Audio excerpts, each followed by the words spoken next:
Chapter 2865, Special Loot. After Yang Jing left the room to prepare the listed materials, Feng finally had time to sort through the loot from the Outer World players. Even the weakest among Quasi-Eagle's group was a Tier 3 player with Tier 4 combat power, so they all possessed excellent equipment, especially those Tier 3 players. If he could gather a complete set of their equipment, he would be able to increase Zero Wing's number of Tier 4 combatants by 1. As Feng inspected the loot, he couldn't help feeling some awe at the Outer World players' equipment. Every one of those Tier 3 experts was actually geared in Tier 3 mana set equipment. In the current God's domain, a full set could easily sell for over 10,000 gold. However, compared to the Tier 4 experts' loot, the Tier 3 experts' loot was inferior by a large margin.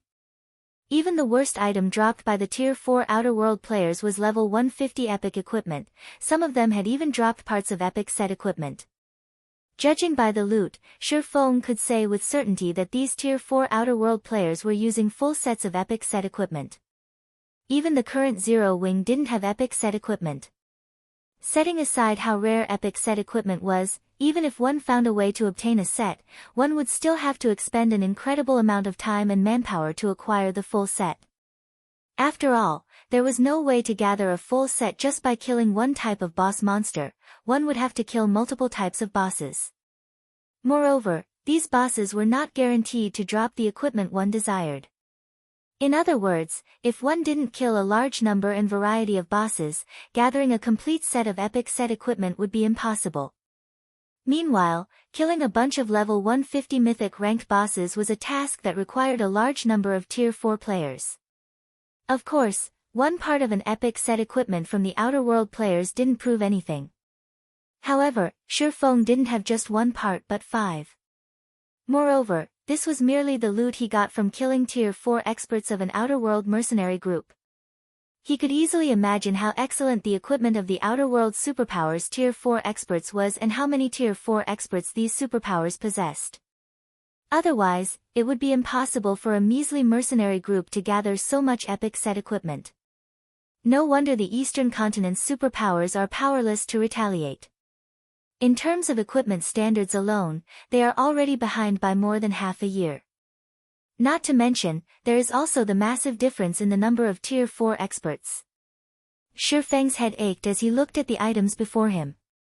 Originally, he thought that the difference between Earth's God's domain and the interstellar continent's God's domain lay only in the number of Tier 4 experts and combat techniques they possessed.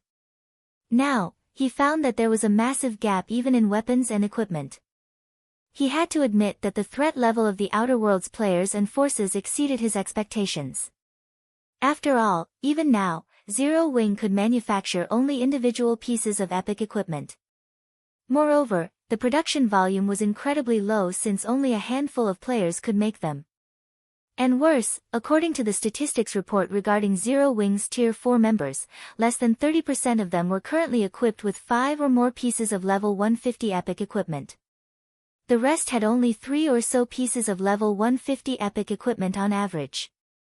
As for epic set equipment, dream on. Zero Wing's Tier 4 experts had that many pieces of level 150 epic equipment mainly because of the Arctic Canyon. In addition, Yenya and Cleansing Whistle had returned from the ancient god's domain with a large number of level 150 epic equipment. If not for these factors, Zero Wing's Tier 4 experts would be even more poorly equipped right now. However, it wasn't exactly accurate to describe Zero Wing's Tier 4 experts as poorly equipped. At the very least, they were much better equipped than the native superpowers Tier 4 experts. They were only inferior when compared to the Outer World's Tier 4 experts. It seems I'll have to start acquiring some top-tier epic weapons and equipment once I finish setting up the intercontinental teleportation array. Otherwise, even if we have enough Tier 4 experts, we still won't be able to go up against the Outer World's superpowers. While it was indeed important for one to acquire legacy guidances and improve one's control over mana after reaching Tier 4, that didn't mean one could just ignore one's weapons and equipment. After all, there was at least a 20% difference in basic attributes between a full set of disparate epic equipment and a full set of epic set equipment. This difference would become even more significant with amplification by skills and mana control. After Feng finished inspecting the weapons and equipment dropped, he set his sights on a shabby, crystalline statue. When he inspected the statue, though, he was stunned. An eternal item? No matter how he looked at the crystalline statue, it appeared ordinary. Yet, when he tried inspecting it, he actually failed to get any information. All he got was a bunch of unknowns. Moreover, when he carefully spread his senses around the statue, he felt an urge to devour this statue, just like when he received the World Stone from Phoenix Rain. Immediately, Feng activated omniscient eyes to identify the statue. Due to his mana body having reached the 120% threshold, omniscient eyes took less than 30 seconds to finish the appraisal. Origin Statue, Eternal Item, Effect 1, Guides the Principle of All Things. Effect 2, Indestructible Object. Guides the Principle of All Things. Feng was momentarily confused by the item description. The World Stone's description stated that it could stabilize the principle of all things. It had allowed him to log in and out of the game freely while in the ancient god's domain. However, what did the system mean by guiding the principle of all things? Just as Feng was wondering about the origin statue's function, Liang Jing contacted him. Guild leader, I've prepared the materials you asked for. I can have them delivered to the teleportation hall now. Okay. I'll head over right away. At Liang Jing's report, Feng stopped studying the origin statue in his hand. After casually storing it in his bag, he hurried to the teleportation hall to strengthen the existing teleportation array. Only with the modification could the teleportation array manipulate enough mana to connect with the Western Continent's spatial node and form a stable teleportation channel. And once a stable channel was established, easy travel between the two continents would become possible. He would no longer have to trouble himself with searching for unreliable ancient teleportation arrays. Zero Wing City, Battle Arena. The battle arena covered an area of several sports stadiums. Presently, the establishment was crowded with players, and even Tier 4 players were waiting in line to reserve a combat room. The liveliness here was even more exaggerated than the auction houses of imperial capitals. Looking at McCaffrey and Crimson Witch, who had just exited a combat room, Fithalia asked curiously, Afre, what do you think of the combat room's effects? Initially, they had visited the Eastern Continent to assist Zero Wing and deepen the relationship between Divine Tribe and Zero Wing. However, after experiencing Zero Wing City's mana, they couldn't suppress their curiosity about the effects of training in such an environment. Hence, they came to this place to sate their curiosity. After all, the battle arena was the only place in Zero Wing City that allowed players to do combat.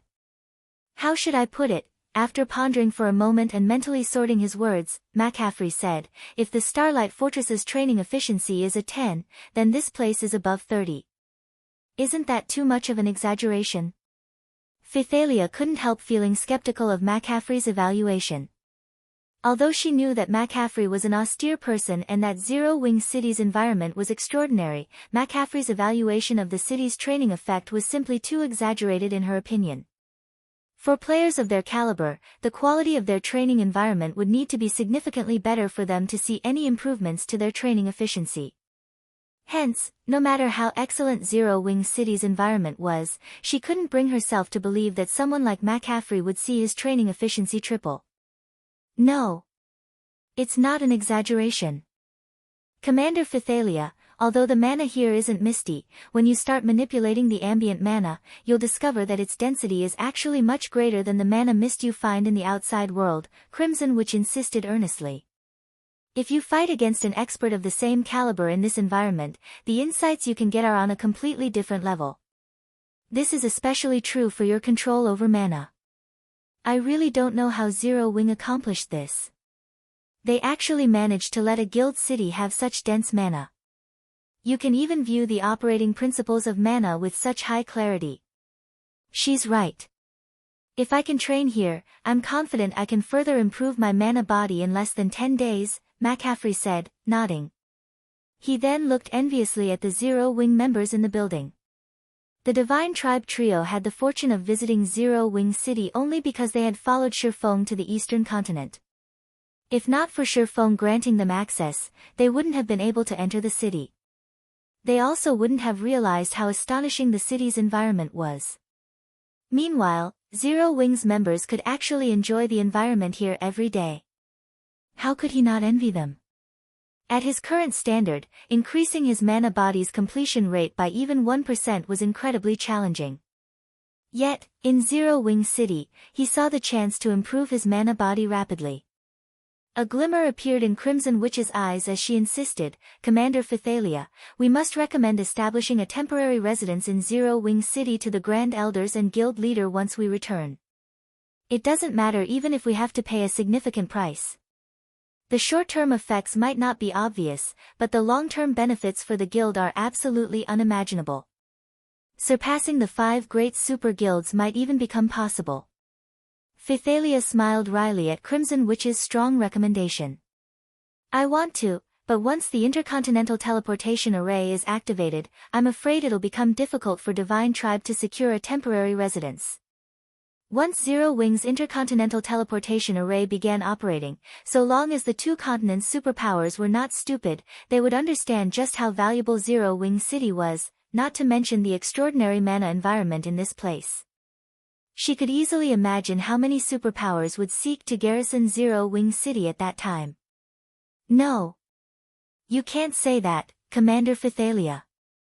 Looking at Phythalia, McCaffrey suddenly smiled and said, "I heard that Black Flame lives in Yuan-Tian City's upper zone. With your family's influence and connections, if you personally paid him a visit, wouldn't he agree to a partnership immediately?" Read latest chapters at Wuxia World. EU Phythalia was a potential successor of a powerful family based in the upper zone. Her beauty and figure in the real world were also at the level of toppling nations. If she personally visited someone in the upper zone and sincerely proposed a partnership, hardly anyone in the upper zone would refuse her.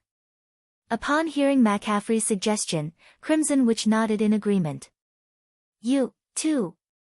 Phythalia sputtered, rendered speechless by her 2 companions. However, before Phythalia could say anything more, a sudden commotion came from outside the battle arena. Then, the mana in the city grew violent and irritable. When Phythalia and her companions walked out of the lobby, they promptly noticed a tower of light rising from the teleportation hall's direction. Chapter 2866, Astonishing Transformation, It's Done. Feng grew ecstatic as he took in the pillar of light rising from the teleportation array in front of him. Previously, he had indeed been certain that he could strengthen the teleportation array until it could handle enough mana to support a teleportation channel connecting the 2 continents. However, when he began working, he started to have doubts. After all, the teleportation channel had to span not only the distance between the 2 continents but also the distance between the western continent's edge and the Starlight Fortress, which was nowhere near the ocean. If the teleportation array didn't have enough mana for this additional distance, it still wouldn't connect with the spatial node in the Starlight Fortress. Fortunately, he succeeded in the end. At this time, Liang Jing called him and asked in a panic, "Guild leader, did something happen on your side?" A pillar of light suddenly came from the teleportation hall. Right now, everyone in the city is talking about it, thinking that something big happened there. The teleportation hall was an important economic resource for Zero Wing City. At the same time, it was the foundation of the city's prosperity. In the absence of a guild residence and the teleportation array, players could only run to the distant Arctic Canyon. If this were to happen, Zero Wing's partner forces and their members would definitely be less enthusiastic about visiting Zero Wing City. "Relax. Everything's fine," Feng said, chuckling. "I just completed the teleportation array connecting the 2 continents. From now on, we can freely teleport to the western continent from the teleportation hall, and there won't be any restrictions on time or head count." "We can freely teleport to the western continent?" Liang Jing was momentarily stunned, her mind failing to process Feng's words. Her eyes were wide with disbelief as she looked at Feng's face on the screen. Before the World Passage's activation, connecting the 2 main continents held great importance only in terms of trade. However, after the World Passage opened, battlefields appeared all over the eastern continent, and massacres became common out in the wild.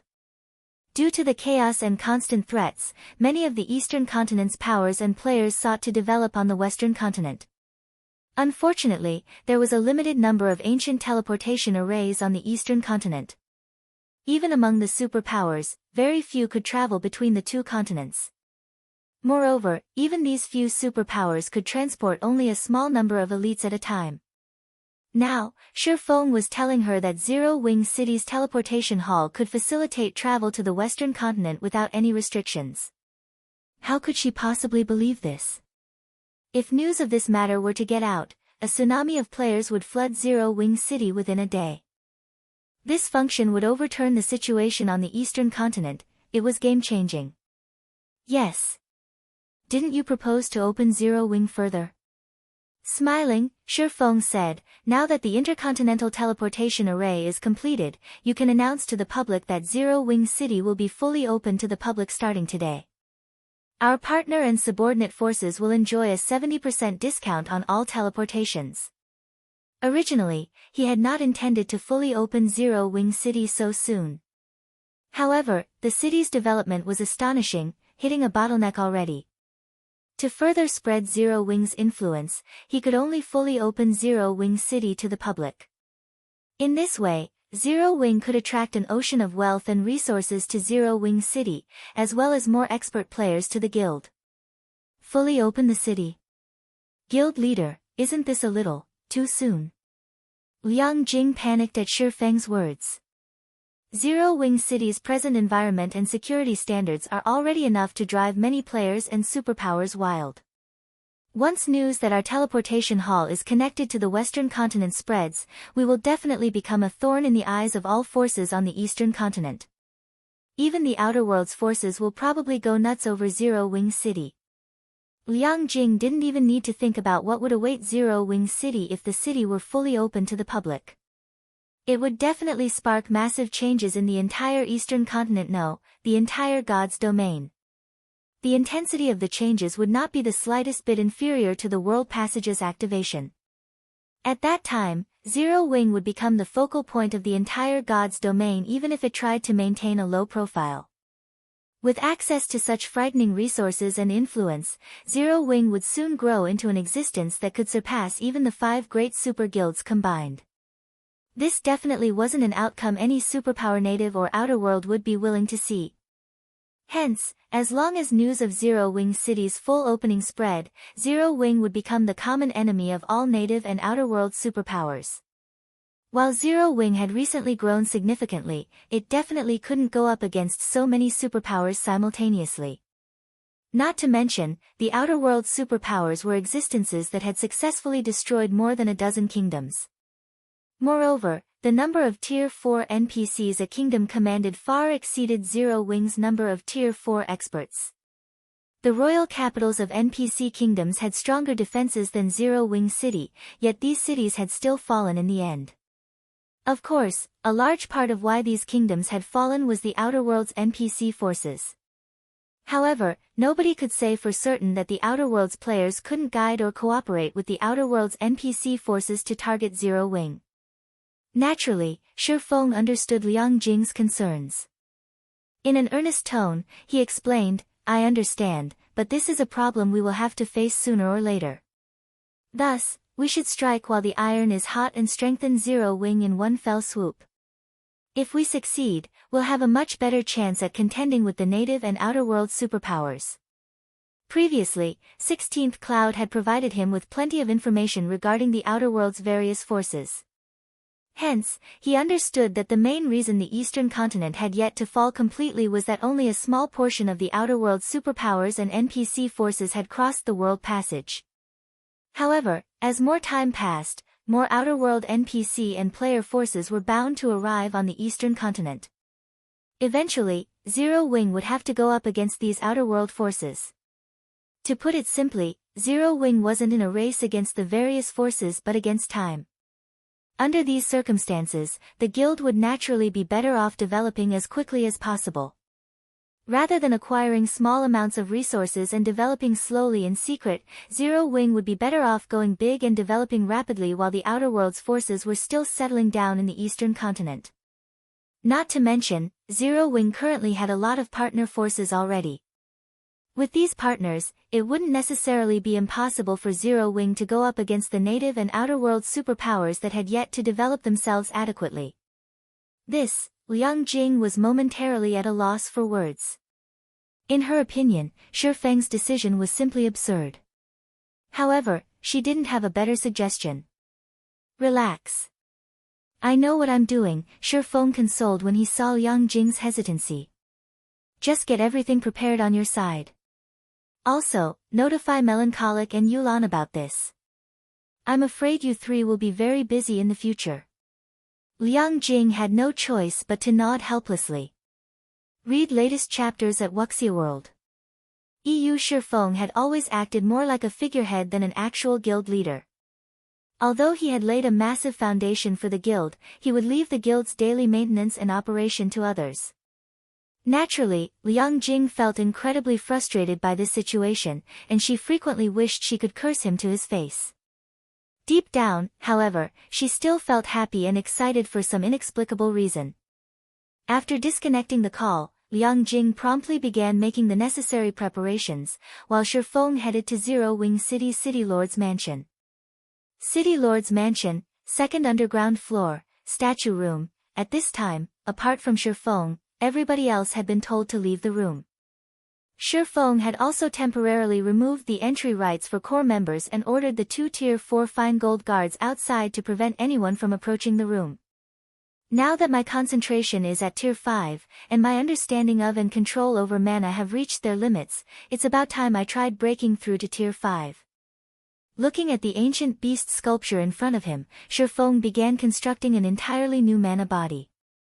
Chapter 2867, Promotion to Tier 5. Although Feng had never tried to create a personalized mana body, he was very confident of success, now that he had grasped the basic use of mana's various elements and his mana body had reached a 120% completion rate.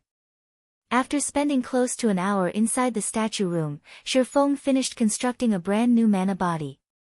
Simultaneously, the sound of a system notification entered his ears. System, the strength of the constructed mana body is at 144% of your current mana body. It is not at the Tier 5 standard. Feng revealed a wry smile as he looked at the system notification. Sure enough, constructing a Tier 5 mana body isn't easy. In his opinion, the new mana body he constructed was perfect. He had thoroughly implemented the basic properties of the various elements of mana into his mana body. He had even built an elemental magic array for each element, making it much easier to manipulate the ambient mana. Hence, he never thought that the strength of the new mana body would be at only 144% of his current mana body. From what he heard in his previous life, the requirement for the constructed Tier 5 mana body would depend on the rank of the player's existing mana body. The higher the rank, the lower the requirement. Take the gold mana body, for example. One would need to construct a mana body that was at least 300% stronger to meet the Tier 5 mana body standard. On the other hand, a bronze mana body's owner would need to reach 500% to get promoted to Tier 5. This was why expert players needed to secure the best mana body possible at Tier 3. This decision didn't just relate to the strength of one's mana. It also served as a massive hurdle to reaching Tier 5. If I didn't meet the requirement even with 144%, it seems I'll need to reach at least 200% to get promoted to Tier 5 with an epic mana body. After pondering for a moment, Feng took out the Sword Saint's legacy he had obtained in the ancient god's domain. He then began accepting the legacy guidance in silence. The mana body he constructed just now was already the limit of his current abilities. In his opinion, there were 3 possible reasons behind his failure to meet the requirements. The first was that his control over mana was insufficient. The second was that his understanding of mana was insufficient. The third was that his understanding of mana bodies was insufficient. Feng felt that his control over and understanding of mana had already reached the limits of Tier 4. It should be impossible to improve on them any further. Not to mention, the dragon phantom in the trial had praised his level and even stated that some Tier 5 dragons might not be able to rival him in these 2 aspects. Hence, these 2 aspects were unlikely to be his stumbling block. In that case, the problem should lie with his poor understanding of mana bodies. Meanwhile, solving this problem was simple. Previously, he had refrained from accepting the Sword Saint's legacy guidance because he was afraid of wasting it. Back then, he felt that his foundation was still lacking and that he still needed to accumulate more strength. The stronger he became, the greater his harvest from the legacy guidance. However, his foundation had now grown so sturdy that even Tier 5 adult dragons might not be a match for him. It was the perfect moment for him to accept the Sword Saint's knowledge. Following this, time passed rapidly inside the statue room. A flood of information kept pouring into Feng's mind. The more information he browsed through, the brighter his eyes became. Thanks to this information, many of his questions had gotten answered. He also grew increasingly mesmerized by the Sword Saint's knowledge. After the legacy guidance was over, Feng stared at the ancient beast sculpture idly, his mind immersed in the knowledge he gained. While Feng quietly processed the Sword Saint's legacy guidance, a commotion raged in Zero Wing's guild cities. Just a moment ago, Zero Wing had announced that it would open Zero Wing City to the public. All players could teleport to Zero Wing City via Sky Spring City and enter it from the Arctic Canyon. Everyone who received this piece of news found it to be unbelievable. Awesome! This is great!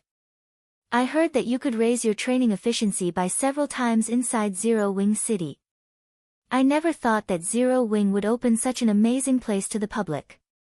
That's not all of it. Did you see the levels of Zero Wing's members? Not that long ago, I was at roughly the same level as their Tier 3 members. Now, they're at least 3 levels above me. The grinding speed in the Arctic Canyon is simply ridiculous. Nowadays, no player on the eastern continent was unaware of Zero Wing City's existence. However, as Zero Wing had reserved the city for its exclusive use, everyone not affiliated with the guild could only watch in envy from the sidelines. Even the various superpowers were helpless against Zero Wing City. Now that Zero Wing City is open to the public, how could they not feel excited? Less than half an hour after Zero Wing's announcement, practically every native player and player force on the eastern continent had found out about it. Fire Wing Empire, Secret Pavilion's headquarters, as the most well-informed transcendental organization in God's domain, the Secret Pavilion was one of the first guilds to learn of Zero Wing City's public opening. It had even found out detailed information, such as Zero Wing City's entrance fee pricing and current player population. Uncle Yuan, it seems Zero Wing finally plans on giving its all. Purple Jade smiled as she read the detailed report in her hands. Looking at Yuan Tiexin, she said, this development will probably make the eastern continent's superpowers pretty anxious. At this time, Purple Jade's aura had already undergone a massive transformation. Not only did she give off an otherworldly vibe, but she also exuded an indescribable feeling of sharpness. She was now a level 153, Tier 4 Sword Emperor. The mana she radiated even appeared somewhat misty. If Feng were to see her now, he would be surprised. Zero Wing's development has reached a bottleneck. If the War of Worlds did not take place, it might have been able to continue developing quietly for some time. While sorting through the reports spread across his desk, Yuan Tiexin was slightly surprised when reading the news on Zero Wing. However, now that the Outer World players have intruded into the eastern continent, Zero Wing has to open Zero Wing City to acquire even more resources if it wants to make any further progress. However, it is also a risky move, given Zero Wing's current state. I initially thought Zero Wing would maintain a low profile for a while longer. Black Flames opening the city as soon as he returned was beyond my expectations. I can't help thinking that he is rushing things a little too much. Yuan Tiexin did not doubt that Feng had opened Zero Wing City to the public because of the Outer World players' invasion. However, while doing so would allow Zero Wing City to develop rapidly, it would also turn the city into an eyesore. The Outer World superpowers were not as easy to deal with as the Eastern continent's native superpowers. Not to mention, the Outer World superpowers definitely would not wish to see the remnant forces of the native superpowers they defeated flocking to Zero Wing's banner and creating a colossal native power. Previously, the Outer World's superpowers had refrained from targeting Zero Wing because the latter had always operated like a turtle, limiting its members' activity to the vicinity of its strongholds. With Zero Wing's guild cities and mobile fortresses' immense defensive capabilities, devouring the guild was a very challenging proposition. The guild cities of other superpowers posed much easier targets. However, now that Zero Wing had fully opened Zero Wing City to the public, even a fool could foretell the consequences of this action. With the city's massive advantages, Zero Wing would become the strongest and largest guild on the eastern continent. Moreover, it wouldn't take long for this future to come to fruition. Given this situation, although Zero Wing was a tough nut to crack, the Outer World superpowers would still choose to annihilate Zero Wing first for the sake of their future. However, unlike Yuan Tianxin, not only did Purple Jade not feel confused by this situation, but it had even ignited her fighting spirit. Uncle Yuan, since you're free right now, why don't we go take a look at Zero Wing City? I've been thinking of visiting Guild Leader Black Flame. I've improved a lot after returning from that place, but I haven't had a chance to test myself. I can use this chance to ask Guild Leader Black Flame for some guidance and see which one of us has made greater improvements during this period. After she returned from her training, nobody among the secret pavilion's younger generation could match her. Since she had always set Feng as her target, she was very curious to see whether she could now defeat him and become God's domain's #1 swordsman. Alright. Since you wish to go, I'll go with you. Yuan Tianxin revealed a bitter smile as he took in Purple Jade's spirited look. She had been restless ever since completing her training. However, he also felt that Feng would be a good opponent for the current Purple Jade. Afterward, Yuan Tianxin and Purple Jade departed the secret pavilion's headquarters and teleported to Sky Spring City. While the eastern continent was in an uproar over Zero Wing City's opening. Inside the City Lord's mansion of Zero Wing City, Feng's eyes opened abruptly. Amazing! As expected of a complete legacy guidance from an ancient sword saint. After processing the sword saint's legacy guidance, Feng finally understood what exactly a complete legacy guidance was. He also understood why Fire Dance would make such significant improvements after experiencing the legacy guidance. The legacy guidance described the properties and usage methods of the various elements of mana in detail and provided a comprehensive introduction to the components and basic applications of the mana body. Although the information provided mainly targeted the swordsman class, it was also beneficial to the other classes. This was especially true for the information on the mana body's components. Of course, if one lacked a good understanding of the fundamental properties of mana's various elements, one would have difficulty understanding all of the information provided. Naturally, one's improvements would also be limited. This was because all of the mana body's basic applications mentioned in the legacy guidance required familiarity with the various elements of mana. My previous considerations for the mana body were too arbitrary. Moreover, they were all modifications based on my existing mana body when the Tier 5 mana body is essentially something completely different. When Feng thought about the mana body he previously created, he couldn't help laughing at his ignorance. Why were Tier 5 entities so much more powerful than Tier 4 entities? It was because Tier 5 existences possessed life ratings far superior to Tier 4 existences. The two couldn't even be considered the same type of creature. Yet, he had foolishly tried to use his Tier 4 mana body as a base for his Tier 5 mana body. His idea was fundamentally flawed. Another reason contributing to a Tier 5 existence's strength was their powerful mana. The mana flowing within their bodies was no longer gaseous or misty, instead, it was liquid. Hence, when constructing a Tier 5 mana body, one had to liquefy their mana. If one couldn't achieve such mana, constructing a Tier 5 mana body would naturally be impossible. After thinking up to this point, Feng began his second attempt at constructing his Tier 5 mana body. Liquefying one's mana might be incredibly difficult for others, but it wasn't an impossible task for a Grandmaster magician like Feng. All he needed to do was integrate a magic array that condensed mana within his mana body. Moreover, he had even identified the magic array for this job. The 12-array magic world. The 12-array magic world was an ancient magic array created by a saint. Although its simplicity meant even master magicians could learn it, Feng felt that this magic array was incredibly powerful, particularly its ability to improve the mana affinity of those within its range. At the very least, such a feat was still beyond him even now. Feng began trying to integrate the 12-array magic world with the mana body he constructed. 1 failure. 2 failures. 3 failures. Time passed rapidly as the number of failures piled up. After an unknown amount of time had gone by with success still nowhere in sight, Feng began to doubt his plan's feasibility. However, just when he considered giving up. Read latest chapters at Wuxia World. EU system, congratulations. You have successfully constructed a new mana body. The constructed mana body's strength is at 336% of your current mana body and has reached the Tier 5 standard. The created mana body is evaluated to be at the epic rank.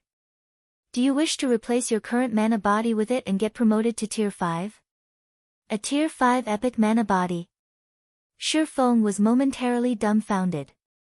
He had known that so long as he succeeded, his personalized mana body wouldn't be of low quality, it would reach the gold rank at the very least. However, he never expected that integrating the 12-array magic world into his mana body would yield such an astonishing result. He immediately chose to replace his mana body without hesitation. He had created this mana body out of sheer luck. If he tried recreating it, he wouldn't necessarily achieve a similar standard. Hence, he naturally had to accept it. Chapter 2868, Sword Saint. When Feng chose to replace his existing mana body, the mana within the room practically vanished. His new mana body had drawn even the mana stored within the deep void. Like a hungry beast, his new mana body devoured the mana around it, nourishing itself continuously. This phenomenon lasted for more than a minute before it finally stopped, and the room's mana gradually recovered. Tier 5. So, this is the power of Tier 5? When Feng sensed the frightening power his body exuded effortlessly and the indescribable feeling of omnipotence, he finally understood why even Tier 4 world creation experts couldn't defeat a bona fide Tier 5 existence. He also fully understood the strength and terror of Tier 5 existences. Compared to when he was a Tier 4, the mana flowing inside his mana body was many times denser. The volume of his mana had also increased by more than tenfold. Now, even the world around him was having trouble holding his mana. If even the world of God's domain itself could not withstand the mana of a Tier 5 existence, there was no need to mention the small world created by a Tier 4 world creation expert. Moreover, this wasn't the only factor that made Tier 5 existences powerful. System, congratulations.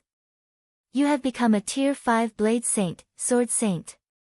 All basic attributes plus 5,000, all resistances plus 500, mana recovery rate increased by 300%, all physical and magical attacks received that are below Tier 5 will be weakened by 40%, all basic attributes increased by 150%, physique increased by 200%, and reaction speed improved by 100%.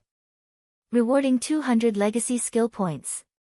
He had received a flat increase of only 2,000 points to all basic attributes when he got promoted to Tier 4, yet received a 5,000 point boost for reaching Tier 5.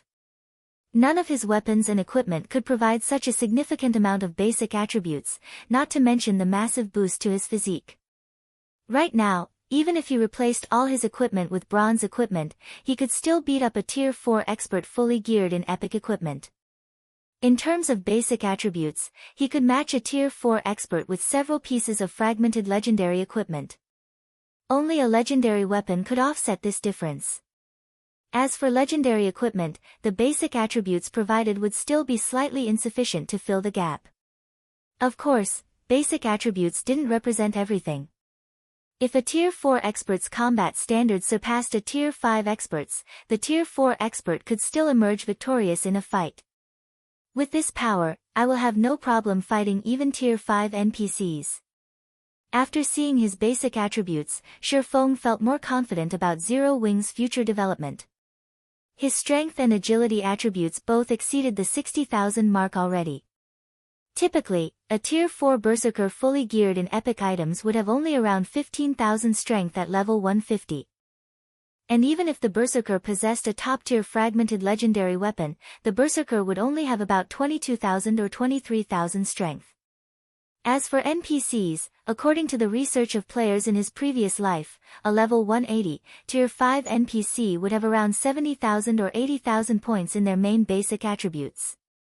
While Feng was still inferior to Tier 5 NPCs in basic attributes, this difference wasn't impossible to overcome. Moreover, now that he had reached Tier 5, every level up he achieved would significantly boost his basic attributes. With his current equipment, he could easily breach the 80,000 mark once he reached level 180. Not to mention, his combat standards were much superior to the average Tier 5 NPCs. Overall, he was already more than capable of contending with level 180, Tier 5 NPCs. Of course, while he might have the ability to fight Tier 5 NPCs, he wasn't so arrogant as to provoke Tier 5 NPCs. After all, he currently could cope with the most common Tier 5 NPCs, but if a Tier 5 NPC possessed even a single piece of legendary equipment, he would have to avoid them like the plague. It seems I'll have to get Fire and the others to search for some god crystals. In an era where gods had secluded themselves from the world, Tier 5 existences were indeed the apex combatants of God's domain. However, there were still significant differences even among Tier 5s. The possession of legendary weapons and equipment played a vital role in this difference. Only after obtaining a legendary weapon or equipment could a Tier 5 expert enter the leading echelon of Tier 5 existences and walk around God's domain without fear. Such a Tier 5 expert would be an invincible existence short of Tier 6 gods.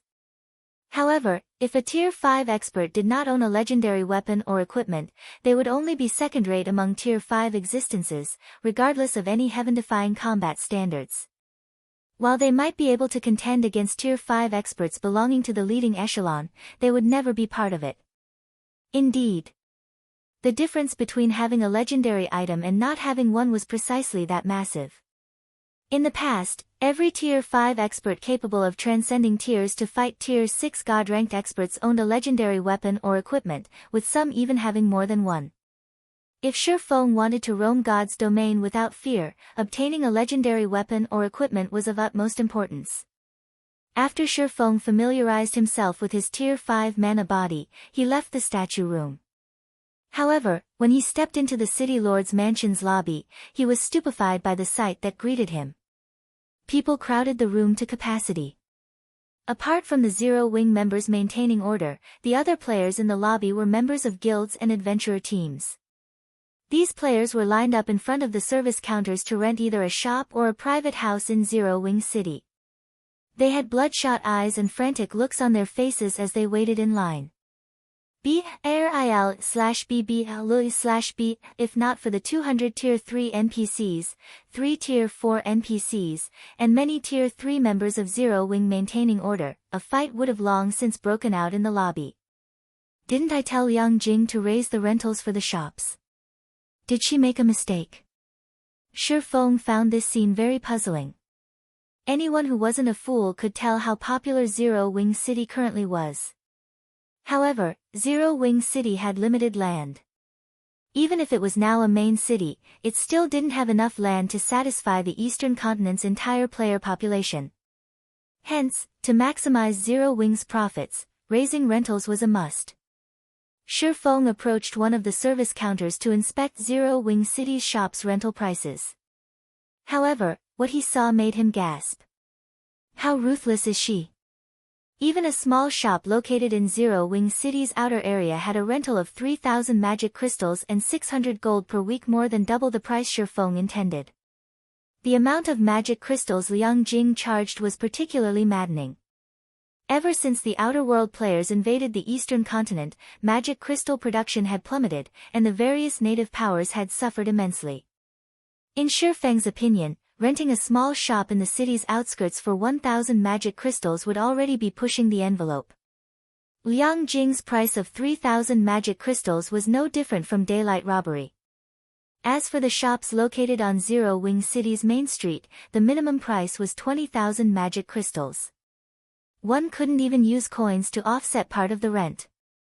Moreover, one had to bid for these shops in an auction. Despite these cutthroat prices, players still filled the city lord's mansion's lobby. Feng found this situation utterly unbelievable. For a moment, he even wondered if magic crystals had suddenly depreciated during his seclusion.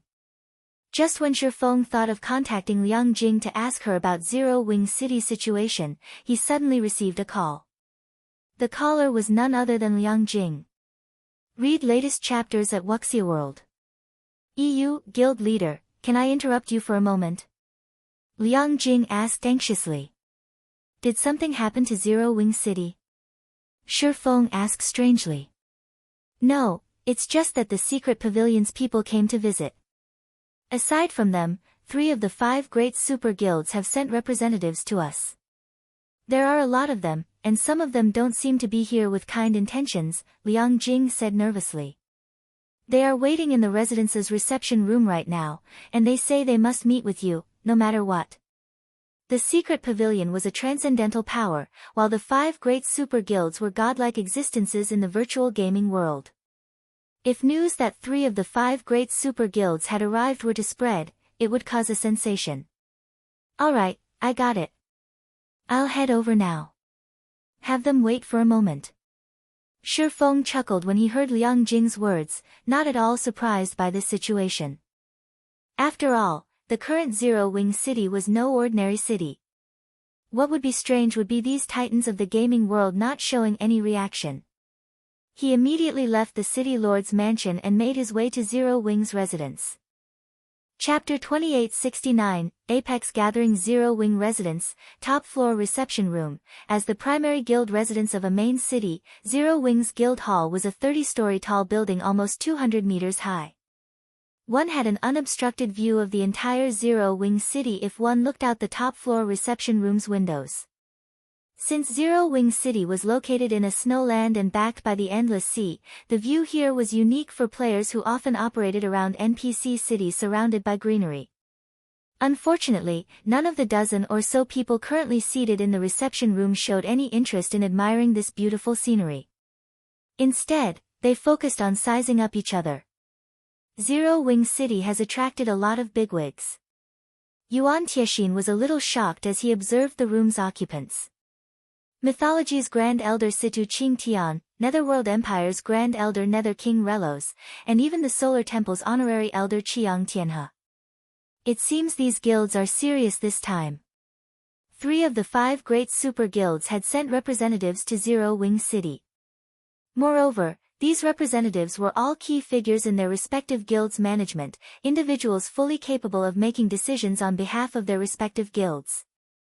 Usually, meeting even one of these individuals would be challenging. Yet, 3 of them had gathered in Zero Wing City. However, Yuan Tiexin's surprise didn't last too long. After all, Zero Wing had created too huge a scene this time, the 5 great super guilds could no longer ignore it. At this stage of the game, there was probably no guild uninterested in a teleportation array that could facilitate unrestricted travel between the 2 main continents. The ongoing War of Worlds only served to make this intercontinental teleportation array even more precious. If not for another important matter occupying the secret pavilion's guild leader, Yuan Tiexin wouldn't be the one sitting in this room, representing the secret pavilion. Netherworld Empire sure moved fast. It has been active only on the western continent all this time, yet it sent an old guy like the Nether King here, Matt of Mythology said, surprise appearing in his eyes as he looked at a bald old man in a white robe. It hasn't been long since I last met him, yet this old guy's strength has already improved so much. The mana he's radiating has nearly doubled in density. I also see 2 new pieces of equipment on him. That's normal. He wouldn't have given Odin so much trouble if he hasn't made any significant improvements after all this time, Situ Qing Tian, the white-haired old man seated beside Matt, said calmly. He then glanced at the masked young man standing behind Relos and continued, that masked kid behind Nether King, though, is quite something. Although I can't say for certain, he shouldn't be any weaker than Prosciutto. Surprised by Situ Qingtian's assessment, Matt looked toward the masked youth and asked, is he that strong? The silver ghost prosciutto was already the strongest among mythology's younger generation. Not only did he possess excellent equipment, but his mana body had even exceeded the 110% completion rate already. Now, only a handful of people within the guild could defeat him. After hearing Situ Qingtian's assessment, Cold Shadow, who sat on the elderly man's other side, also looked at the masked youth in surprise. Situ Qingtian had instructed countless students, and his insight was many times superior to that of youngsters like Matt and herself. Since Situ Qingtian had given the masked youth such an evaluation, the youth definitely couldn't be underestimated. It's not just that masked kid. The long-haired kid sitting beside Chiang Tianhe isn't any weaker either, Situ Qingtian said, smiling as he looked at the long-haired, male youth seated some distance away from him. I have to say that times have changed. He looks to be around 26 or 27 years old, yet he has already reached the peak of the domain realm's second step. It's been 3 decades since I last saw such talent. When Situ Qingtian finished speaking, Cold Shadow was surprised again. Even now, she was barely touching the fringes of the domain realm's second step, and it would still take a lot of time and effort for her to reach it, let alone climb to the peak of the second step. Experts capable of reaching this step were as rare as a phoenix's feather in the virtual gaming industry. If such an expert could take one more step forward, they would become an existence standing at the very apex of God's domain. Situ Qingtian did not lower his voice when speaking. He also didn't talk through a private channel. Hence, every Tier 4 expert in the reception room heard his words loud and clear. BRO0/B. All of the youths present, including Purple Jade and Netherworld Empire's masked youth, turned reflexively to look at the long-haired youth carrying the blood-red greatsword, their eyes full of fighting spirit. Situ Qingtian, you're still the same gossipy bastard as before. Chiang Tianhe said, glaring at Situ Qingtian. While our kid has indeed made a breakthrough recently, do you think I can't see through that young lass beside you? If I'm not mistaken, she has at least 4 fragmented legendary items on her, right? As soon as Chiang Tianhe finished speaking, everyone's head snapped toward Cold Shadow. The masked youth and the long-haired youth, in particular, looked at her with fiery gazes. Nowadays, epic weapons and equipment were a lot more common in God's domain. Fragmented legendary items, on the other hand, were still incredibly rare even for the various superpowers. Even in Netherworld Empire and Solar Temple, less than 30% of their Tier 4 experts had even 1 fragmented legendary item, while their Grand Elders would be fortunate to have 1 or 2 fragmented legendary items. Yet, Chiang Tianhe had revealed that Cold Shadow owned at least 4 fragmented legendary items. How could they not envy her? After reaching their level, every fragmented legendary item could provide them with significant improvements. The total improvement 4 fragmented legendary items could provide would be massive. This old bastard. Cold Shadow glared at Chiang Tianhe. A display of talent would, at most, make others envious. However, weapons and equipment were a different story. Unlike talent, others could snatch these items. With her current strength, she wouldn't stand a chance if 2 or more of the people present attacked her. After all, every person in the room was a bona fide monster. Looking at Cold Shadow, Chiang Tianhe smiled and asked, what is it? Do you wish to take action, young lass? Chiang Tianhe. Glaring at Chiang Tianhe coldly, Situ Qingtian threatened, do you think we won't dare make a move? Immediately, the atmosphere in the room solidified, an indescribable sense of coldness spreading throughout the room. At this development, the members of Mythology and Solar Temple instinctively gripped their weapons. If an ordinary Tier 4 expert were to stand in this heavy atmosphere, they would most likely break out in a cold sweat and flee the scene immediately. What rotten luck! Just what are these people trying to do? Yuan Tiexin grew a little nervous as he looked at the members of the 2 super guilds. Mythologies and Solar Temple's Tier 4 experts were far from ordinary. This was especially true for Situ Qingtian and Chiang Tianhe. A fight between them would be a calamity. The others in the room might even become collateral damage if things got too out of hand. To make matters worse, Netherworld Empire's members also showed signs of restlessness. Evidently, If Mythology and Solar Temple fought, Netherworld Empire wouldn't mind joining in the fray. Just as a fight was about to ensue, the woman standing by the room's door all this time suddenly stepped forward. She was none other than Fire Dance. At this time, not only was Fire Dance at level 155 already, but the quality of the mana she radiated was also much more powerful than when she first entered the statue room. Looking at the members of Mythology and Solar Temple, Fire Dance warned everyone. This is Zero Wing's territory. Fighting is forbidden here. I ask you to show Zero Wing some respect. Read latest chapters at Wuxia World. EU, show Zero Wing respect. Glancing at Fire Dance, Chiang Tianhe said nonchalantly, sure. As long as you can get Situ to shut up, I won't have any problems. Not one to fall behind, Situ Qingtian looked at Fire Dance and said, young lady, this old man isn't trying to disrespect Zero Wing, but Chiang Tianhe has gone too far.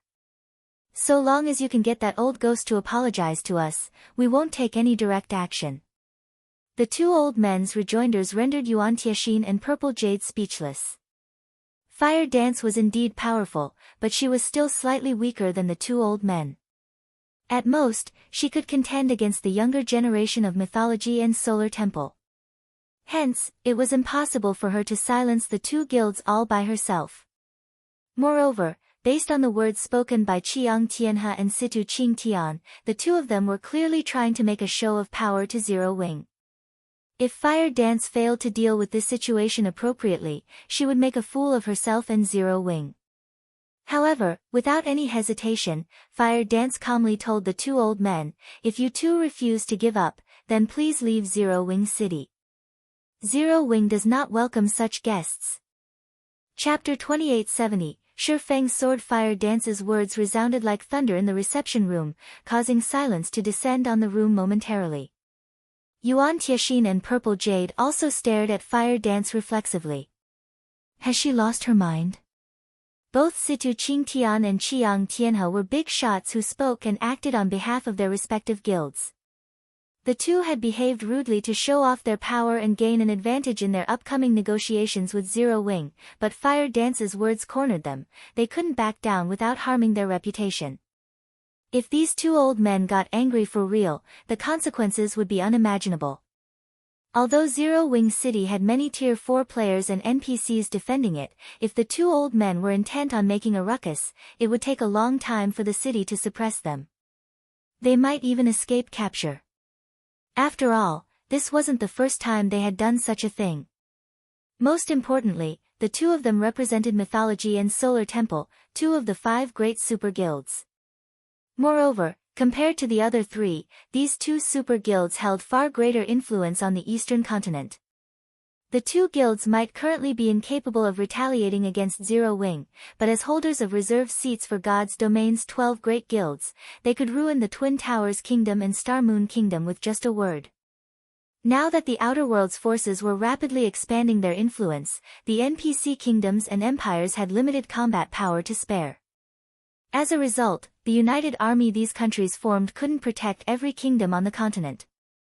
With the resumption of the war imminent, if Mythology and Solar Temple requested the NPC forces not to defend the Twin Towers Kingdom and Star Moon Kingdom, the two kingdoms would face swift destruction. Without the support of these two kingdoms, even if Zero Wing had Zero Wing City and the ability to teleport between the two continents, its income would still plummet. This was because most of the independent players and guild players visiting Zero Wing City could reach the city only via Sky Spring City's teleportation hall. It wasn't possible to teleport to Zero Wing City from other NPC cities. If Sky Spring City disappeared, these players would naturally lose the means to teleport to Zero Wing City. Meanwhile, Zero Wing couldn't garrison any other NPC city at this time. The special rights Zero Wing received from the War God's Temple as a reward from the reserve seat competition were a one-time privilege. If Zero Wing wished to garrison another NPC city, it would have to become a reserve for God's Domain's 12 great guilds. However, this wasn't possible right now. This was also precisely the reason Mythology, a guild that had been suppressing Zero Wing all this time, dared to come to Zero Wing's doorsteps and negotiate for partnership.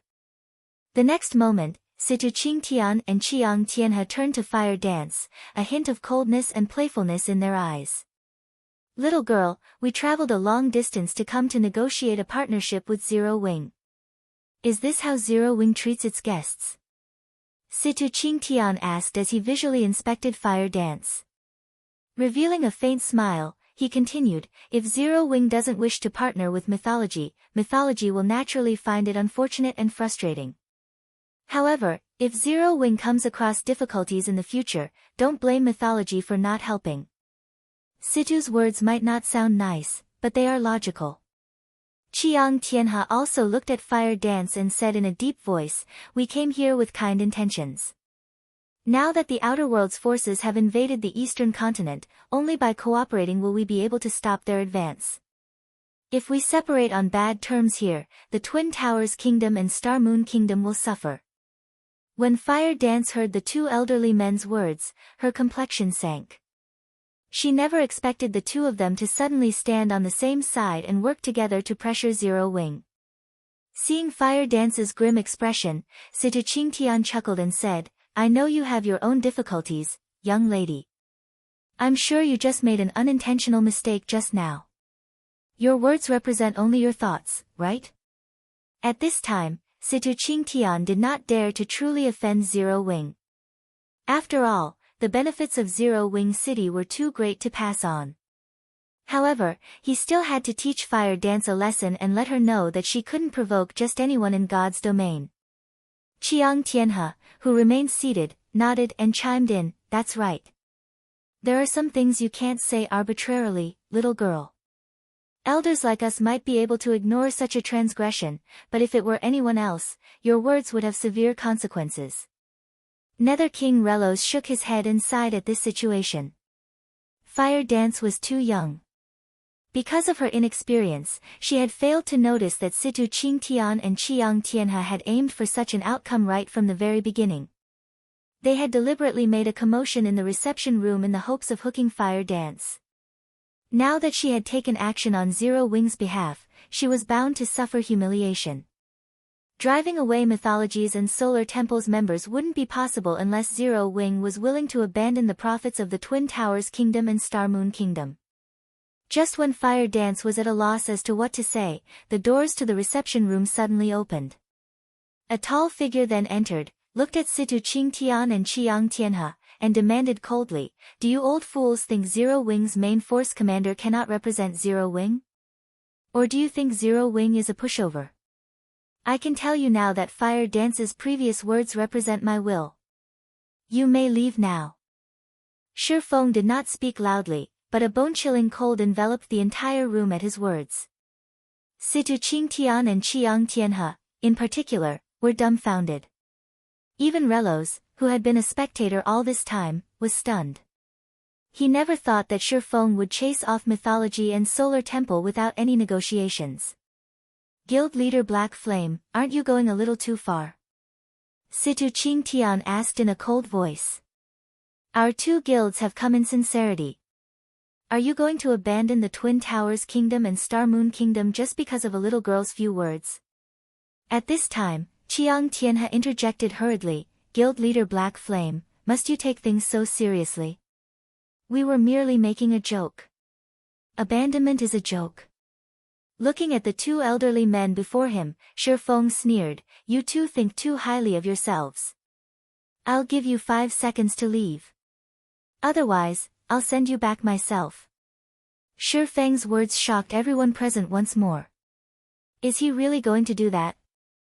When Yuan Tianxin looked at Feng, he felt that Feng was even crazier than Fire Dance. Fire Dance had merely acted to preserve Zero Wing's reputation. However, Feng was blatantly declaring war on Mythology and Solar Temple. After this declaration, even if Situ Qingtian and Qiang Tianhe previously wanted to pursue negotiations for a partnership, they wouldn't do so anymore.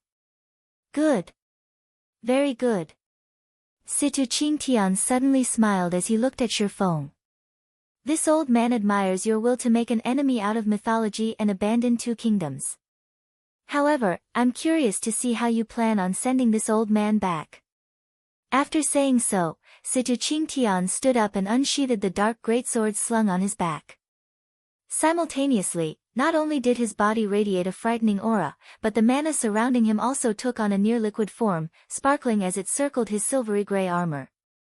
Sensing the pressure he radiated, Fire Dance and the other youngsters in the room subconsciously took a step back. As expected of this old bastard, his mana body has broken through the 115% threshold. He can probably hold his own against even a superior mythic monster of the same level now. Relos was astonished when he sensed Situ Qingtian's unparalleled aura. Everyone has been saying that you are God's domain's strongest, guild leader Black Flame. This old man has been curious about the validity of this rumor for a long time now. After Situ Qingtian unleashed his aura, Qiang Tianhe, who sat nearby, also stood up and raised a crimson staff. The white robe he wore instantly transformed into a robe of flames, making it seem as if the god of fire had just descended to the mortal world. The aura he radiated was not the slightest bit inferior to Situ Qingtian's, and his level had even surpassed Situ Qingtian by 1, at level 154 already. Amazing! So, these are the apex combatants of these two super guilds. Yuan Tiexin was astounded as he looked at Situ Qingtian and Qiang Tianhe. Under normal circumstances, the average Tier 4 expert would have difficulty fleeing from a superior mythic monster of the same level, let alone fighting one. Yet, these two elderly men now radiated an aura rivaling that of a superior mythic monster of the same level. Their combat power ranked at the very top of God's domain at this stage of the game. Now, even a dozen Tier 4 experts working together would most likely have difficulty suppressing Situ Qingtian and Qiang Tianhe. Not to mention, the two's combat standards were incredibly close to reaching the beyond domain realm. Let's see how you recover from this now, Black Flame. Cold Shadow, who now stood at a side, grew excited when she saw that Situ Qingtian and Qiang Tianhe intended to take action. She might not know precisely how powerful Qiang Tianhe was, but she knew how powerful Situ Qingtian was.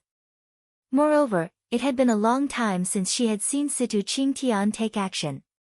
With the two of them working together, even a monster like Feng would have difficulty defeating them within a short period. A fight between Feng, dubbed God's domain's strongest expert, and two legendary figures in the virtual gaming industry deserved to be called an apex battle in God's domain. If both sides fought for a sufficiently long time, she might gain enough insight to improve her combat standards further. Cold Shadow wasn't the only person with such thoughts. Purple Jade, Netherworld Empire's masked youth, and Solar Temple's long-haired youth were similarly curious to see how this fight would play out. Read latest chapters at Wuxia World. EU, since you two want me to send you back, I'll grant you your wish. After glancing at the two elderly men, Feng stopped concealing his aura and mana. Immediately, the space within the room froze, a stifling pressure enveloping everyone. Even Situ Qingtian and Qiang Tianhe subconsciously stumbled 2 steps back, their eyes filled with fear and confusion as they gaped at Feng. Tier 5.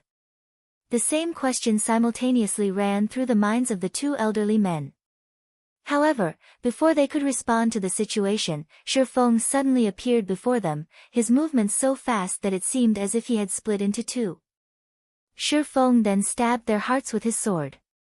Afterward, Feng returned to one entity, now standing quietly by the window wall behind the two elderly men. And before anyone realized what had happened, the sword in his hand was already back in its sheath, as if Feng had never drawn it.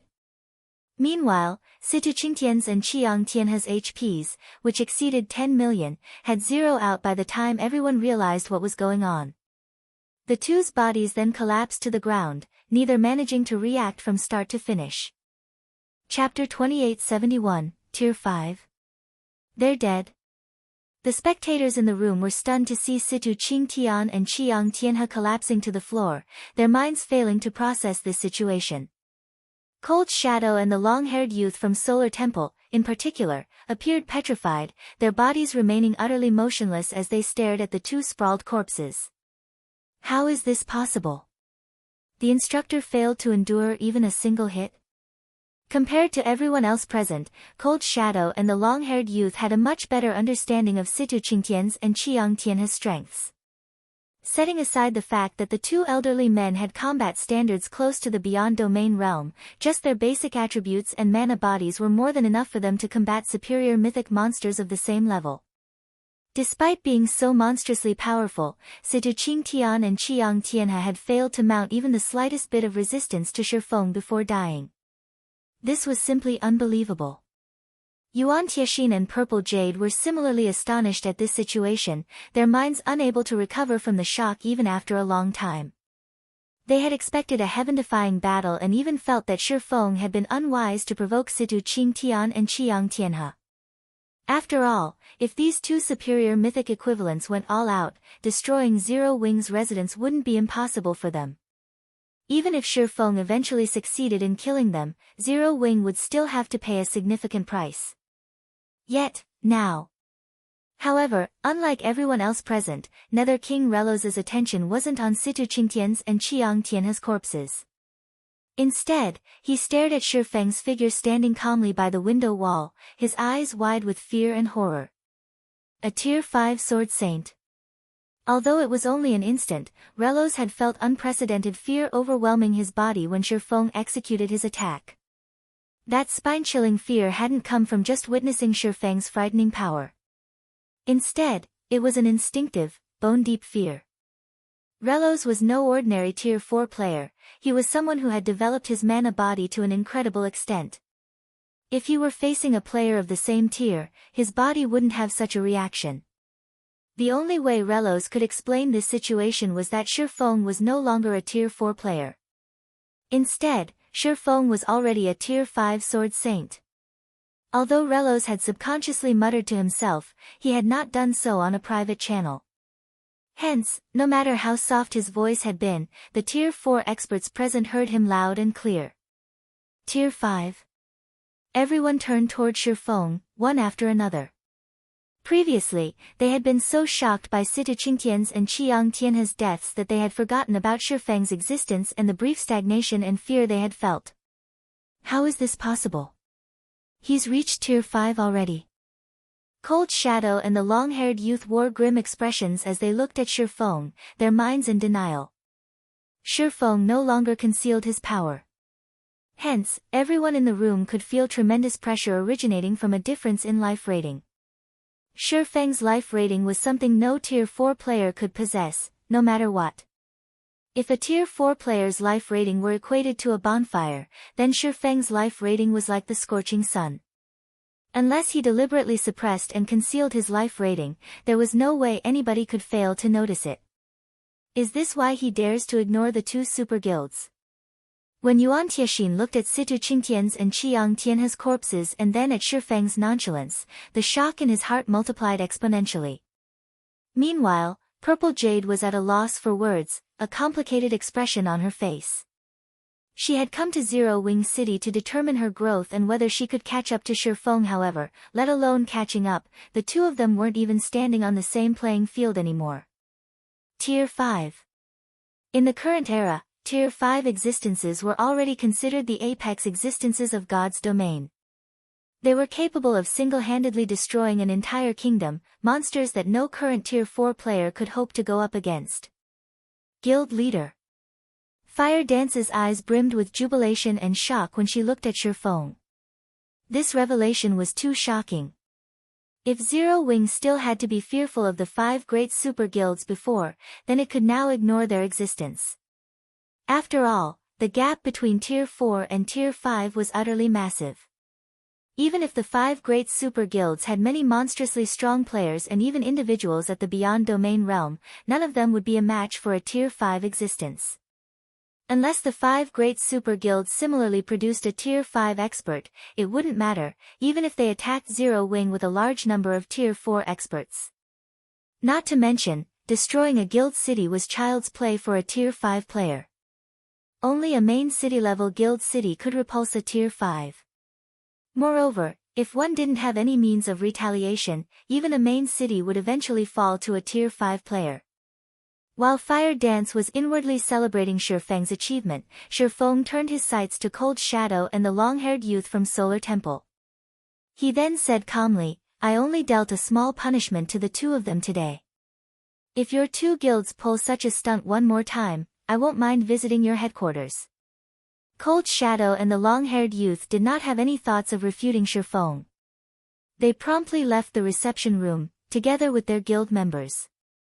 Netherworld Empires and Secret Pavilions members quietly watched with complicated feelings as the two Super Guilds members left. Before, they had been treating Zero Wing as just another superpower. However, it wouldn't be an exaggeration to call Zero Wing the #1 guild of God's domain now. Not only did Zero Wing possess a Tier 5 Sword Saint, but it even had a holy land like Zero Wing City. At this point, even the 5 great super guilds couldn't hope to compete with it.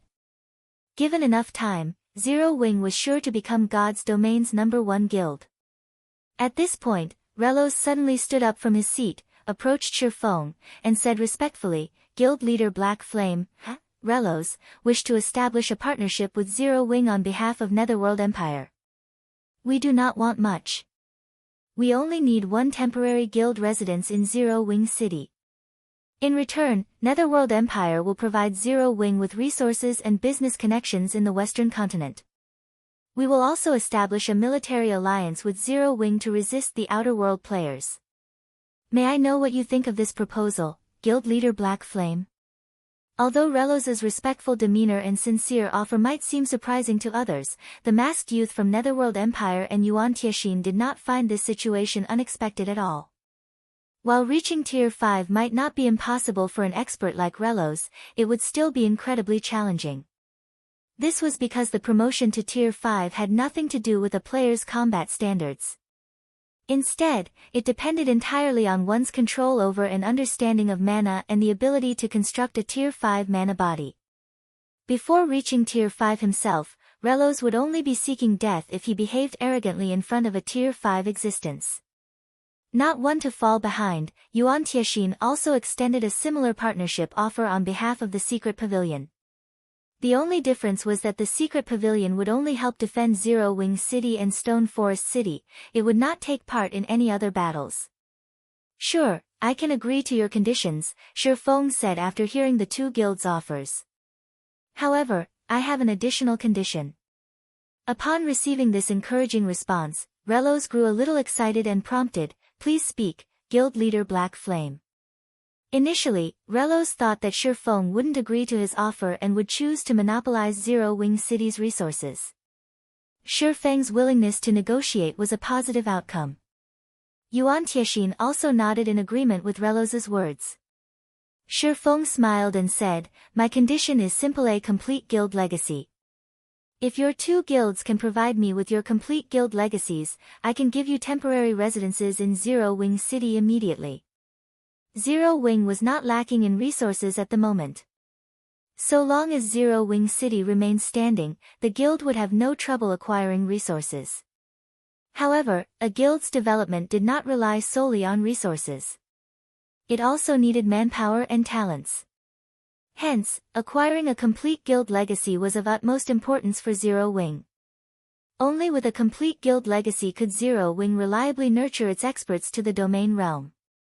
Okay, I agree to your condition on Netherworld Empire's behalf. Relos answered without hesitation. Read latest chapters at Wuxia World. EU. Upon hearing Relos's response, Yuan Tianxin gritted his teeth and said, The Secret Pavilion has no problem with this either. When Feng heard the two guilds' positive replies, he inwardly sighed in relief. After all, a guild legacy was the root of a guild. Many guilds would rather face annihilation than share their guild legacy. He then nodded and said, Good. I wish our 3 guilds a happy partnership from now on. Shortly afterward, Feng signed a contract with the Secret Pavilion and Netherworld Empire, taking an essential step towards Zero Wing's becoming God's domain's #1 guild. As Feng concluded his discussion with the two guilds, news of his promotion to Tier 5 and his killing Situ Qing Tian and Qiang Tianhe in Zero Wing City quickly spread and reached the ears of God's domain's various powers. For a time, The entire God's domain was in an uproar. Chapter 2872, God's Domain Shaken. Zero Wing City, Battle Arena. Guild leader Black Flame has been promoted to Tier 5. 16th Cloud was stunned when she read the report she received. Looking at Sorrowful Silence, she asked, "Have you verified this?" Although quite a number of God's Domain's Void Realm experts had gotten promoted to Tier 4 already, with Domain Realm experts even making considerable progress in developing their mana bodies, everyone was still a long way from reaching Tier 5. Creating a Tier 5 mana body was an entirely different matter from improving the completion rate of one's mana body. Since most Tier 4 experts hadn't even developed their mana bodies to a significant extent, getting promoted to Tier 5 shouldn't be possible. Hence, 16th Cloud found it truly hard to believe that Feng had already reached Tier 5. However, instead of getting the answer she hoped for, Sorrowful Silence nodded solemnly. He then said in a shocked voice, "Yes, I happened to be in another reception room at the time, negotiating with Zero Wing's representative for a long-term lease of the Battle Arena's combat rooms. My room was quite close to the reception room used to host the secret pavilion and the 3 super guilds." Every Zero Wing member on the floor reacted strongly. I also saw Mythologies and Solar Temples members leave the residence, looking grim. In reality, Sorrowful Silence didn't just hear about Feng's promotion to Tier 5 from Zero Wing's members. He had also personally experienced the frightening aura Feng had exuded. Despite being in an entirely different room, he had still sensed that aura clearly, and it had been much stronger than the auras of the Tier 5 NPCs he had come across before. Of course, the Tier 5 NPCs Sorrowful Silence met previously had never displayed any killing intent. They had even been actively suppressing their auras. In comparison, Feng had not held anything back when he attacked Situ Qingtian and Qiang Tianhe. This was why Sorrowful Silence was confident Feng had reached Tier 5. This is interesting. 16th Cloud revealed a hint of joy and excitement after hearing Sorrowful Silence's confirmation. Now that Zero Wing has a Tier 5 combatant and opens Zero Wing City to the public, the Eastern Continent's status quo will get reshuffled. That's right. Thank goodness we're already strategic allies with Zero Wing. Sorrowful Silence said, nodding in agreement with 16th Cloud. Tier 5 existences were different from Tier 4 existences. Tier 4 players couldn't capture a guild city all by themselves. That was a task that required a large number of Tier 4 players. When Tier 4 players were still scarce, Zero Wing might have been able to pose a significant threat to the various superpowers, but it didn't threaten their roots. However, the situation had changed. A Tier 5 player could effortlessly capture a guild city, even a superpower's headquarters, which meant that Zero Wing had the power to uproot and destroy superpowers. Moreover, now that Zero Wing's expert count had skyrocketed, it was entirely capable of expanding its territory and occupying more guild cities. It wouldn't face a manpower shortage even if it captured 5 or 6 more guild cities. When the Eastern Continent's various powers received this piece of news, the superpowers that had always been working against Zero Wing fell into an awkward situation. This was especially true for Starlink. Upon learning about Feng's promotion to Tier 5, Starlink's executives all had ashen complexions. Inside the guild leader's office of Starlink's residence in the Dark Knight Empire. "Commander, now that Black Flame has gotten promoted to Tier 5, he definitely won't spare Starlink. Should we migrate our experts to the Western Continent now?" A level 150, Tier 4 female ranger suggested as she looked at the handsome youth quietly reading documents in the office. "How many times have I told you to refer to me as guild leader? I am no longer just the commander of Tremorous Clown but Starlink's guild leader as well," Lu Tiandi said as he glanced at the enchanting female ranger. "Yes, guild leader," the ranger responded calmly as she looked at Lu Tiandi. She then repeated, "Should we migrate now?" "That won't be necessary."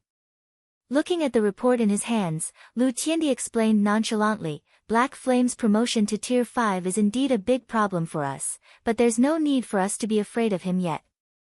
The Eastern Continent's situation is no longer the same as before. The Outer World's forces are Zero Wing's biggest problem. Black Flame's promotion to Tier 5 should pose a considerable headache for those Outer World players.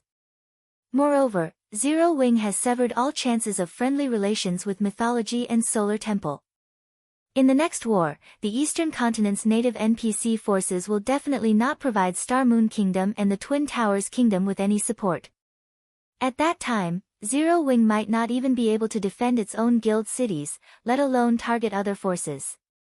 If I were Black Flame, I wouldn't have exposed myself as a Tier 5 so soon and become a target for the Outer World forces.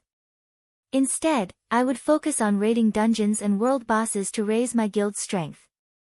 God's Domain isn't a single-player game. A single Tier 5 player cannot stop all of the Outer World's NPC forces. The Enchanting Ranger's eyes brightened at Lu Tiandi's words. Doesn't this mean we have a chance?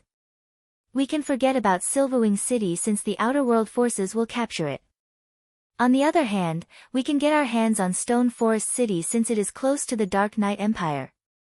Even if Black Flame is Tier 5, he can defend only one location at a time. Once the war resumes, he'll be preoccupied with Zero Wing City. At that time, we can find an opportunity to secure Stone Forest City. Lu Tiandi said, smiling. However, this isn't something we can accomplish alone. Go and contact the superpowers that have a grudge against Zero Wing now. I believe they will be more than willing to come on board this plan. Yes, sir. The ranger nodded.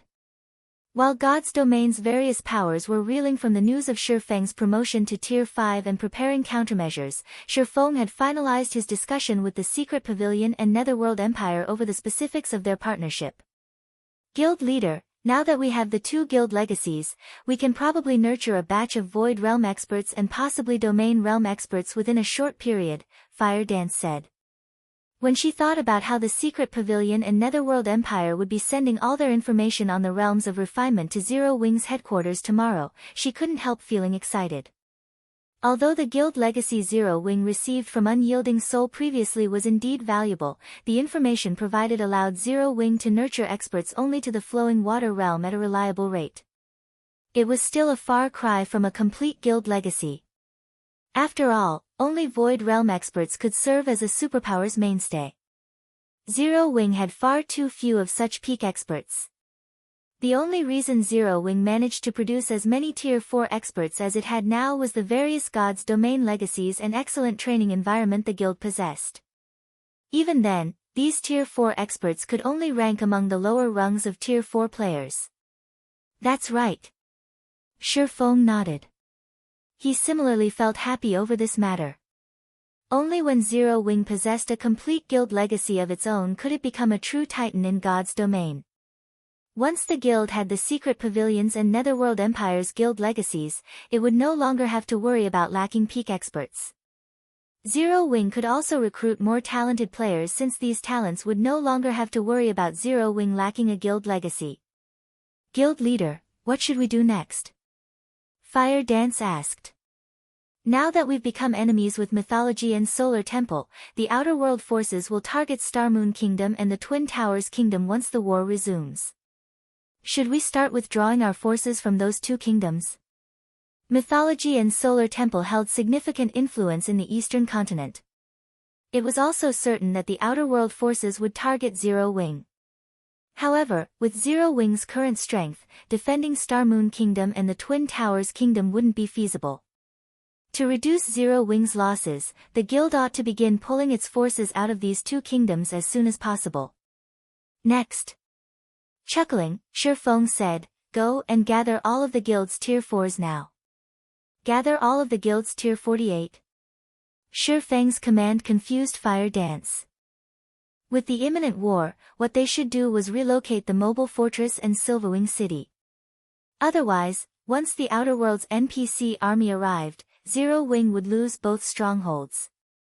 Read latest chapters at Wuxia World. EU, yes. Smiling, Feng said, since I've reached Tier 5 already, it's about time we took care of the trouble over at the Orc Empire. We'll also use this opportunity to let the various superpowers know the consequences of offending us. The current God's Domain had far too little knowledge of Tier 5 existences. Even if Feng had killed Situ Qingtian and Qiang Tianhe, the various superpowers only knew that he was much stronger than Tier 4 players. They still didn't understand what Tier 5 represented. I'll have them gather right away. Fire Dance burned with eagerness when she heard Feng's words. Ever since she had gotten promoted to Tier 4, she had never had a good fight or launched an all-out war against other superpowers. She also wasn't the only person to hold such sentiments. The other Tier 4 experts in the guild harbored similar thoughts. Now, they finally had the opportunity to display their strength. Chapter 2873, Present Zero Wing Orc Empire, Silverwing City. Droves of people came and went on the city's main street. More than half of these people were NPCs from the neighboring kingdoms and empires. Due to the world passages opening and the invasion of the Outer Worlds player and NPC forces, both native players and NPCs had their range of activity restricted significantly. As the strongest city in the Orc Empire, one capable of fending off attacks from anything below Tier 5, Silverwing City had already become a mecca for the neighboring kingdoms and empires players and NPCs.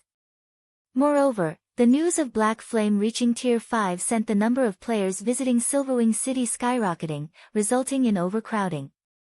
All of these new arrivals sought to join Zero Wing and develop long-term in Silverwing City. At this time, Tier 4 experts radiating frightening auras appeared in Zero Wing's residence, one after another.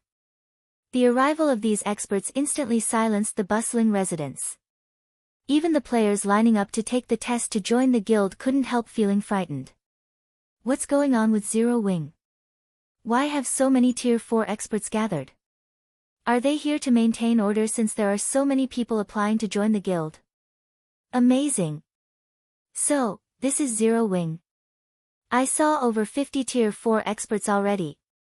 Some super guilds don't have this many Tier 4 experts. That's not all of it. Look at their equipment. Every one of them has at least 3 pieces of level 150 epic equipment. I wonder when I'll be able to get one for myself.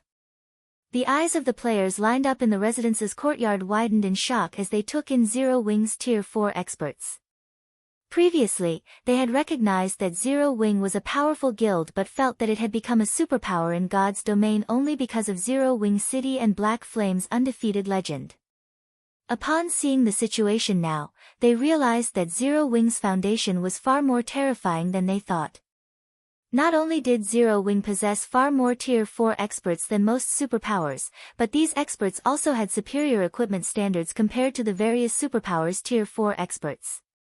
Currently, over 50 Tier 4 experts were gathered in the courtyard. This was a spectacular scene that those present would rarely get to see in their lifetimes.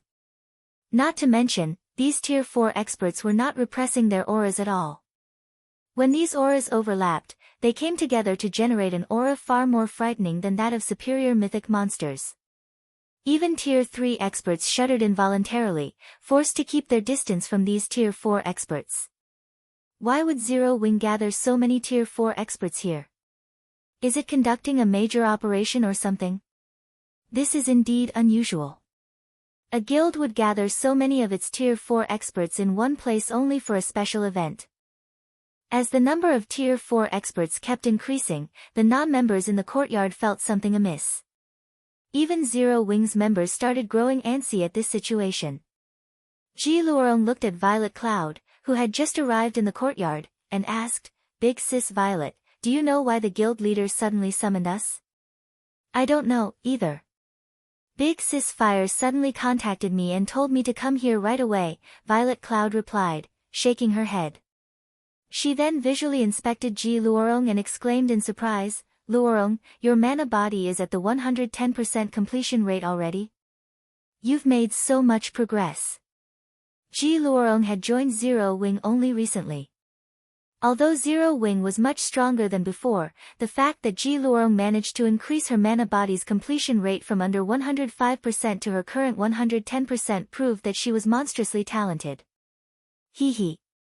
It's because of the sword Saint Legacy Big Sis Fire gave me. If not for it, I would have taken much longer to reach 110%, Ji Luorong said, smiling. Inwardly, she still felt a little delighted. After all, only a tiny number of experts in God's domain had managed to develop their mana bodies to a 110% completion rate at this stage of the game.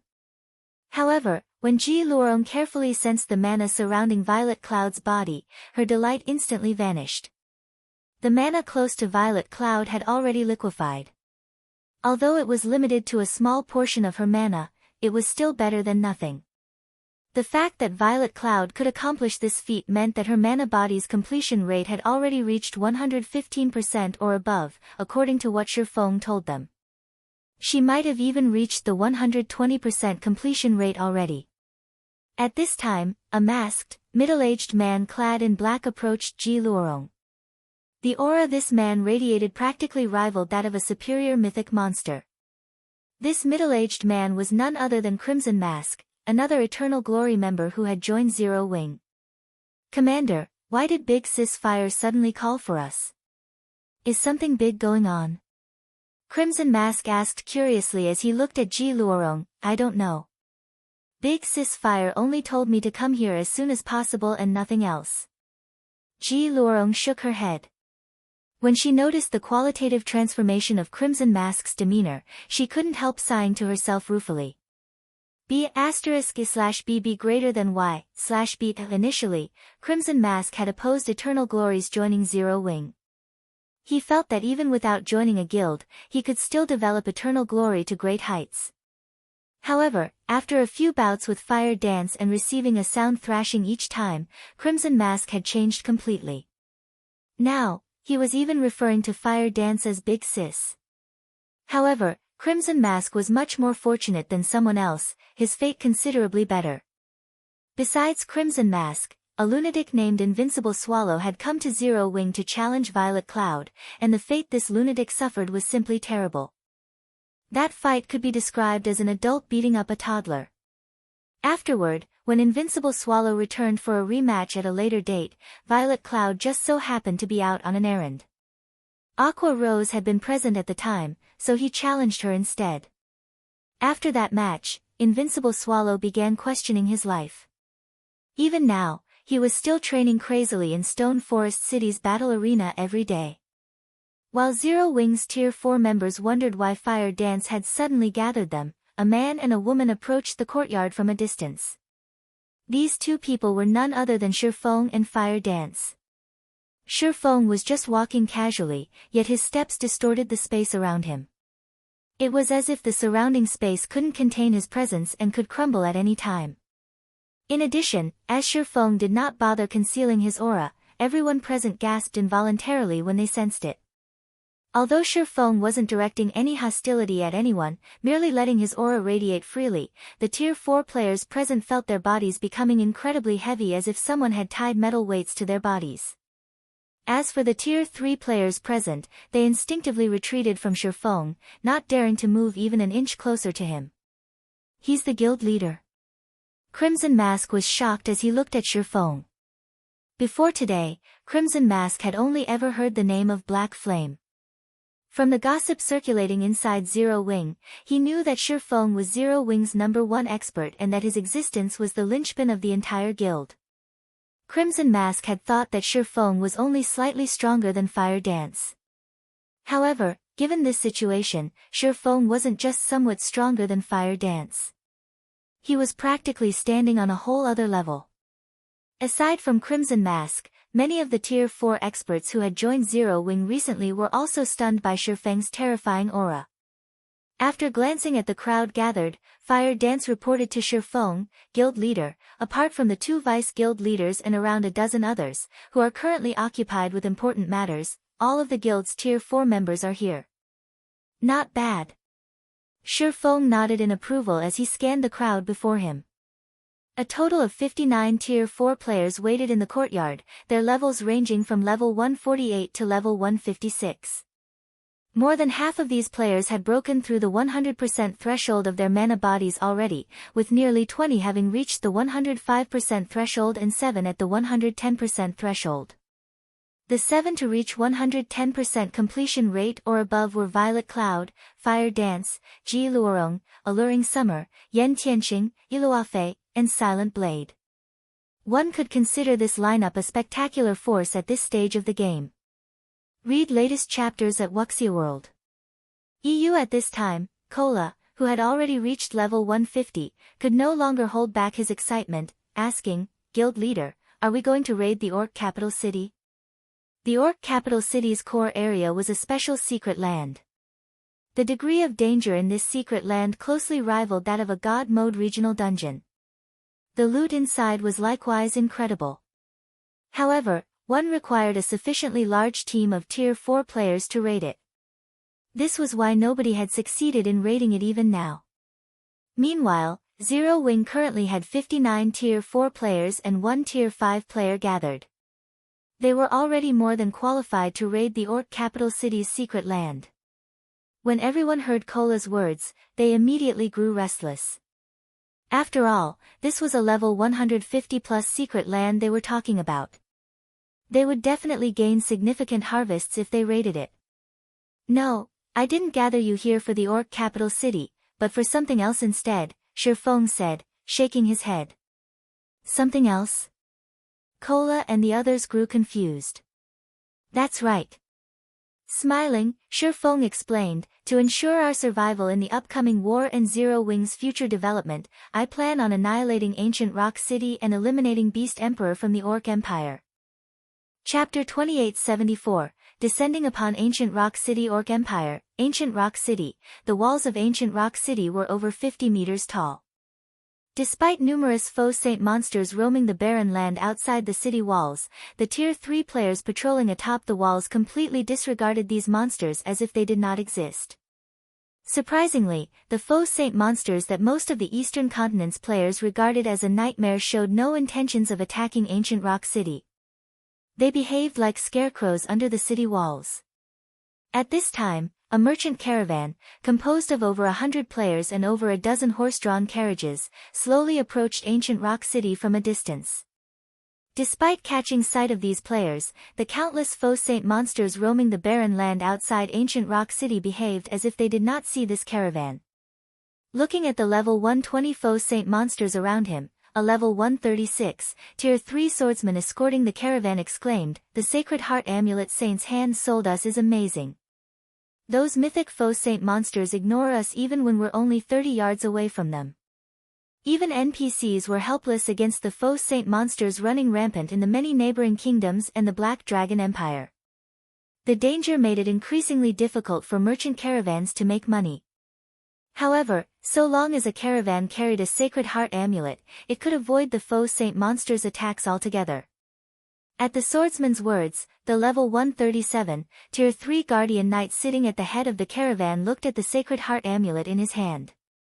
With a hint of ambition in his eyes, he said, "I know, right? We must buy some more of these Sacred Heart Amulets in Ancient Rock City. We can make a fortune reselling them in the neighboring kingdoms and empires." The Sacred Heart Amulet was a non-bag space item. Although players could wear it on their person, they couldn't store it in their bags. It also couldn't be transported by teleportation. However, Saint's Hand sold the Sacred Heart Amulet only in Ancient Rock City. None of Saint's Hand's other residences sold it. Many merchant players and adventurer teams had realized that they could make a fortune by purchasing the Sacred Heart Amulets in bulk from Ancient Rock City and reselling them in the neighboring kingdoms and empires. Nowadays, many faux saint monsters roamed the territories of the neighboring kingdoms and the Black Dragon Empire. Leaving the safety of towns and cities would expose players to not only the standard monsters but also a large number of faux saint monsters. The Sacred Heart Amulet could mitigate the danger. More importantly, the Sacred Heart Amulet was a consumable, so it was always in high demand in the neighboring kingdoms and the Black Dragon Empire. Selling these amulets in these countries wouldn't be a problem. The main reason their Fighting Tiger adventurer team had invested a considerable fortune into hiring more than a dozen advanced carriages was to make an even bigger fortune off these amulets. At this time, a level 136, Tier 3 female ranger standing atop the leading carriage pointed at a distant silhouette and shouted, "Commander, we're almost at Ancient Rock City." "Okay. Everyone, get yourselves ready, newbies especially. Ancient Rock City is different from other guild cities," the leading Guardian Knight shouted through the team chat. Although the city prohibits fighting, it is still a bona fide dark city. There are tons of dark players there, so make sure not to get marked by them. Otherwise, we'll be in a ton of trouble once we leave the city. At the Guardian Knight's words, the team's veterans promptly took out a magic scroll for the Tier 1 Mana Guard spell and used it on themselves. With the Mana Guard active, the common tracking mark would be ineffective against them. Upon seeing this, the newbies to Ancient Rock City also took out the magic scrolls they prepared and used the scrolls on themselves. As the caravan trundled increasingly closer to Ancient Rock City, the newbies couldn't help gasping in shock at their first sight of the towering stronghold. Ancient Rock City was undoubtedly the most spectacular guild city they had ever seen in their careers in God's domain. Not only did the city have walls over 50 meters tall guarding it, but it covered an area rivaling NPC main cities. Most importantly, two 30-meter-tall faux saint monsters flanked the city's entrance. The two monsters wore steel plate armor, and each carried two gigantic swords. If one inspected these two monsters with an identification skill, one would find that they were level 160 superior mythic-ranked faux saint slayers. The aura of these two faux saint slayers sent involuntary shudders through all the players entering Ancient Rock City. Just by standing there, the two superior mythics made everyone feel as if their souls would get devoured. Besides the two faux saint slayers standing guard, more than 30 evil dark dragons wheeled in the sky above Ancient Rock City. These 50-meter-long evil dark dragons radiated auras close to rivaling the superior mythic-ranked faux saint slayers. When the Fighting Tiger adventurer team arrived before the city gate, the members spotted a long line of players and NPCs waiting to enter the city. Many of these NPCs exuded dense bloodlust, which proved that they roamed the dark side of God's domain. At this time, however, even Tier 4 NPCs were obediently waiting in line. Amazing! There are so many Tier 4 monsters and NPCs here. Even a kingdom's capital city isn't comparable to this place, the first-time visitors among Fighting Tiger exclaimed. Of course. Ancient Rock City is Saint's Hand's main headquarters. Moreover, the city has already become a mecca for the dark forces operating in the neighboring kingdoms and the Black Dragon Empire. If we include the city's defensive structures, even the outer world forces will have difficulty taking down Ancient Rock City. Now, many well-known and top adventurer teams are developing here, the leading Guardian Knight explained. From what I heard, the superpower Miracle has also dispatched many experts to garrison Ancient Rock City. Ancient Rock City is the safest city in the Orc Empire. Nobody will dare target it. The Saint's Hand member conducting inspections nearby overheard the Guardian Knight's words and couldn't help putting on a prideful expression. Currently, Ancient Rock City was only one step away from becoming a main city. Its combat power far exceeded that of guild cities of the various superpowers. Had Saint's Hand not been wary of the Outer World's NPC forces, it would have long since flattened the neighboring kingdoms and the Black Dragon Empire, becoming an existence surpassing the 5 great super guilds. However, as the Fighting Tiger adventurer team was undergoing inspection, a gigantic figure suddenly approached Ancient Rock City from the distant sky. Its speed was as fast as a mighty gale, and it stopped only after arriving in front of the city. The steel behemoth over 100 meters long hung in the sky roughly 400 yards from Ancient Rock City, overlooking the entire city. Several dozen players stood on this steel behemoth. Read latest chapters at Wuxia World. EU. At this steel behemoth's appearance, the entire Ancient Rock City went into an uproar. It's the Crimson Dragon flying ship. That's Zero Wing's flying ship. Quick, look. Isn't that Black Flame? Nowadays, almost everybody in God's domain was familiar with the Crimson Dragon flying ship. After all, this thing had long since become Zero Wing's signature. Zero Wing was even using some of these flying ships to transport cargo across the sea, to the envy of many superpowers. However, Zero Wing's sudden visit to Ancient Rock City confused many of the city's players. Meanwhile, upon spotting the Crimson Dragon flying ship, the evil dark dragons patrolling the city's airspace let loose deafening roars. The two faux saint slayers standing guard by the city's entrance also raised their heads and gripped their weapons, going on full alert against the flying ship. As everyone in Ancient Rock City fell into panic and confusion, Feng looked down at the city below from aboard the Crimson Dragon flying ship and shouted, 5 minutes. I will give you 5 minutes to withdraw from the city if you do not wish to get dragged into Saint's Hand's problem. Anyone who doesn't withdraw after 5 minutes will disappear from God's domain together with Ancient Rock City. Chapter 2875, Ancient Rock City in Peril. Is Zero Wing planning to attack the city? This is crazy. Zero Wing must have lost its mind. How dare they attack Ancient Rock City? Inevitably, Ancient Rock City's inhabitants doubted Feng's declaration, with many of them considering it a joke. Saint's Hand had continuously strengthened Ancient Rock City. Currently, the city's defenses were superior to those of other guild cities, and the combatants stationed within the city were more than enough to instill fear in the various superpowers. Not to mention, the dark forces of over a dozen countries gathered in the city. Apart from dark guilds, there were also plenty of NPC forces among these dark forces. These forces had paid a considerable price to settle in Ancient Rock City and even treated the city as their base of operations. Anyone who dared to attack Ancient Rock City would make an enemy of these dark forces. Be it dark guilds or dark NPC forces, every one of them had at least 2 or 3 Tier 4 combatants under their command. Moreover, Miracle had recently garrisoned the city, so there should be close to 200 Tier 4 combatants defending Ancient Rock City right now. One could conquer an entire kingdom with that many Tier 4 combatants. Most importantly, Ancient Rock City was currently an advanced guild city, only one step away from becoming a main guild city. Ancient Rock City's resident players weren't the only ones shocked by this situation. Beast Emperor, who was conducting research in the City Lord's mansion, inadvertently crushed the research instrument he held when he received news of Zero Wing's sudden arrival. Black Flame, how bold of you!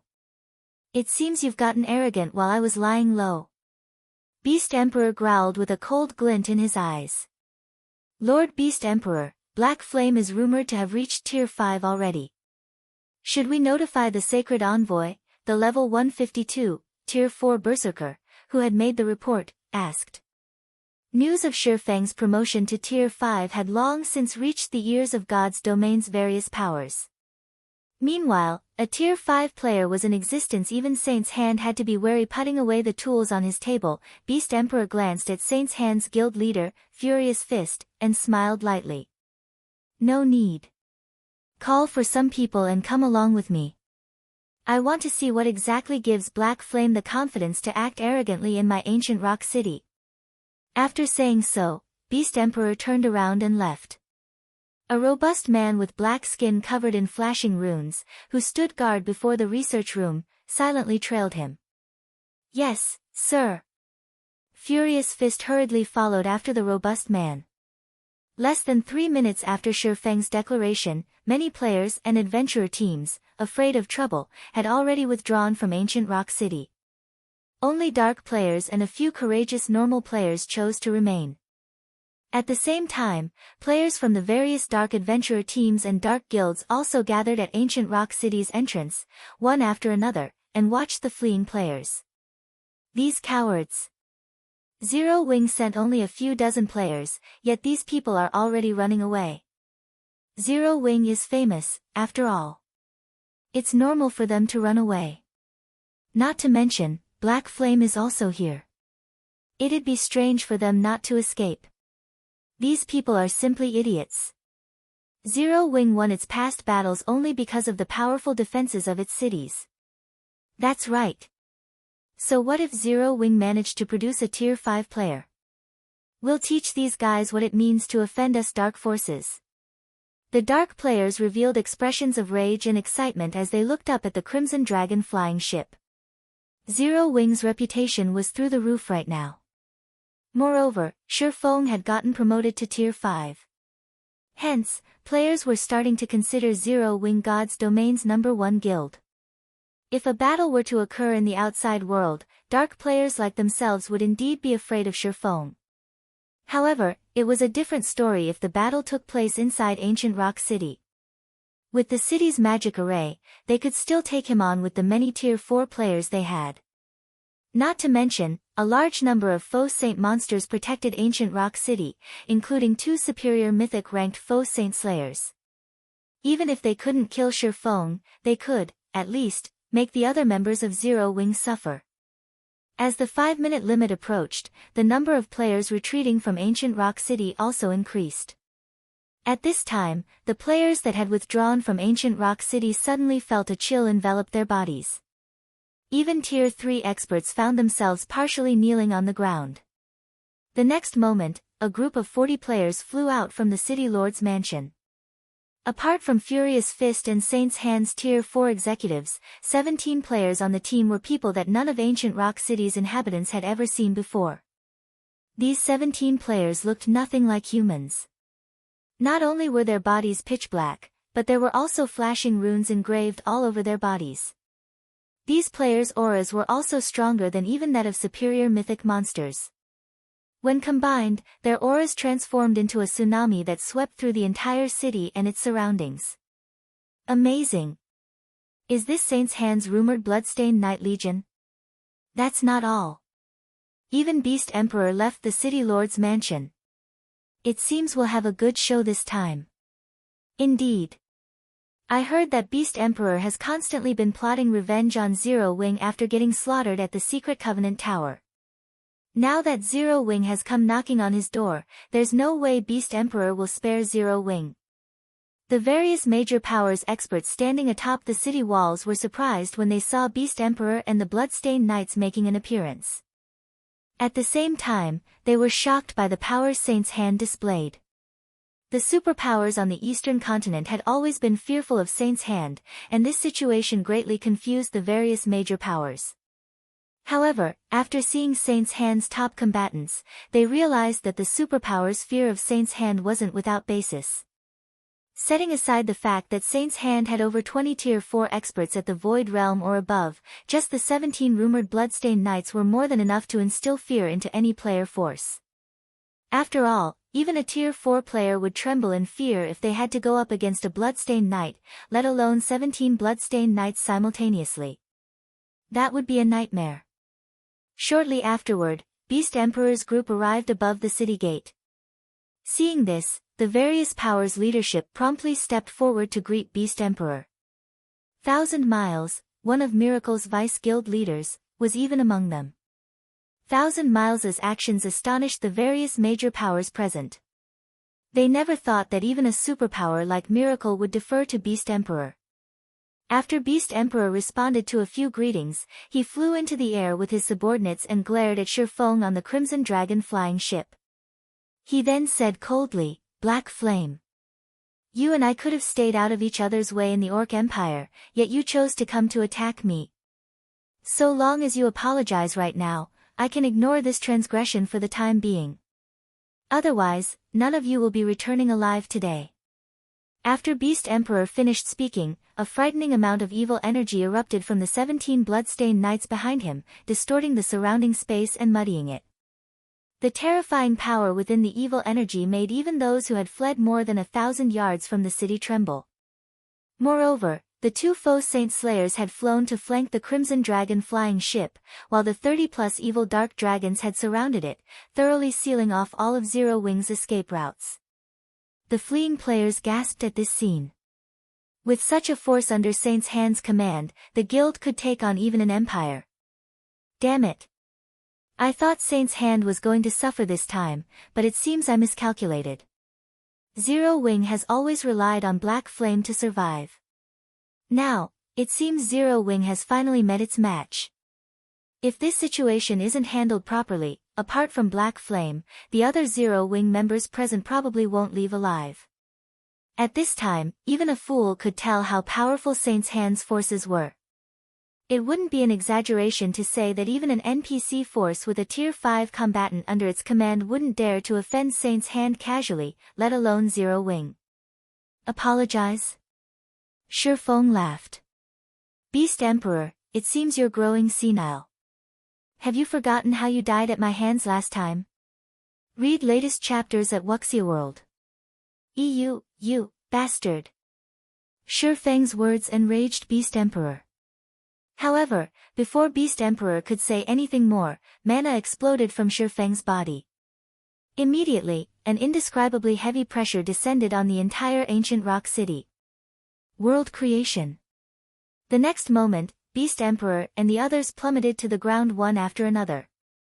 Even the Tier 4 experts standing on the city walls found themselves on one knee under the strong pressure. Chapter 2876, Shock. Impossible. Every player inside Ancient Rock City nearly had their eyes fall out of their sockets when they saw Beast Emperor and the other Tier 45 plummeting to the ground.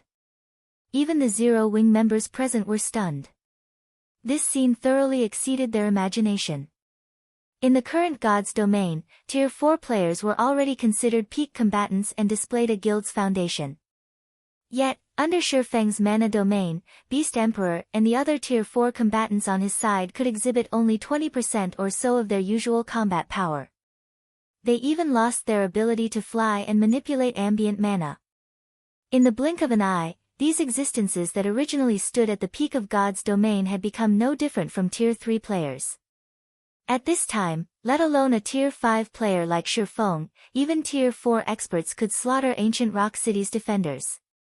This is the strength of Tier 5s. When the players who had evacuated Ancient Rock City looked at Feng hovering proudly above the city, an indescribable sense of shock and horror filled their hearts. As veteran players of God's domain, they knew that a significant difference existed between tiers. They also knew that a Tier 5 player undoubtedly stood at the apex of all players in the current God's domain. However, only after witnessing the power of a Tier 5 player did they understand how large the gap between Tier 4 and Tier 5 was. In front of a Tier 5 existence, Tier 4 players would only be making fools of themselves if they tried to win by Zerg tactics. The Tier 4 monsters among Ancient Rock City's defenders, though, weren't as badly off as the Tier 4 players. Because monsters mainly relied on their basic attributes and rarely manipulated the ambient mana to do combat, their penalty was not as large as the Tier 4 players. Regardless, the mythic-ranked evil dark dragons still had their combat power reduced by half, whereas the superior mythic-ranked foe saint slayers had theirs reduced by 30%. Moreover, all of them lost their ability to fly.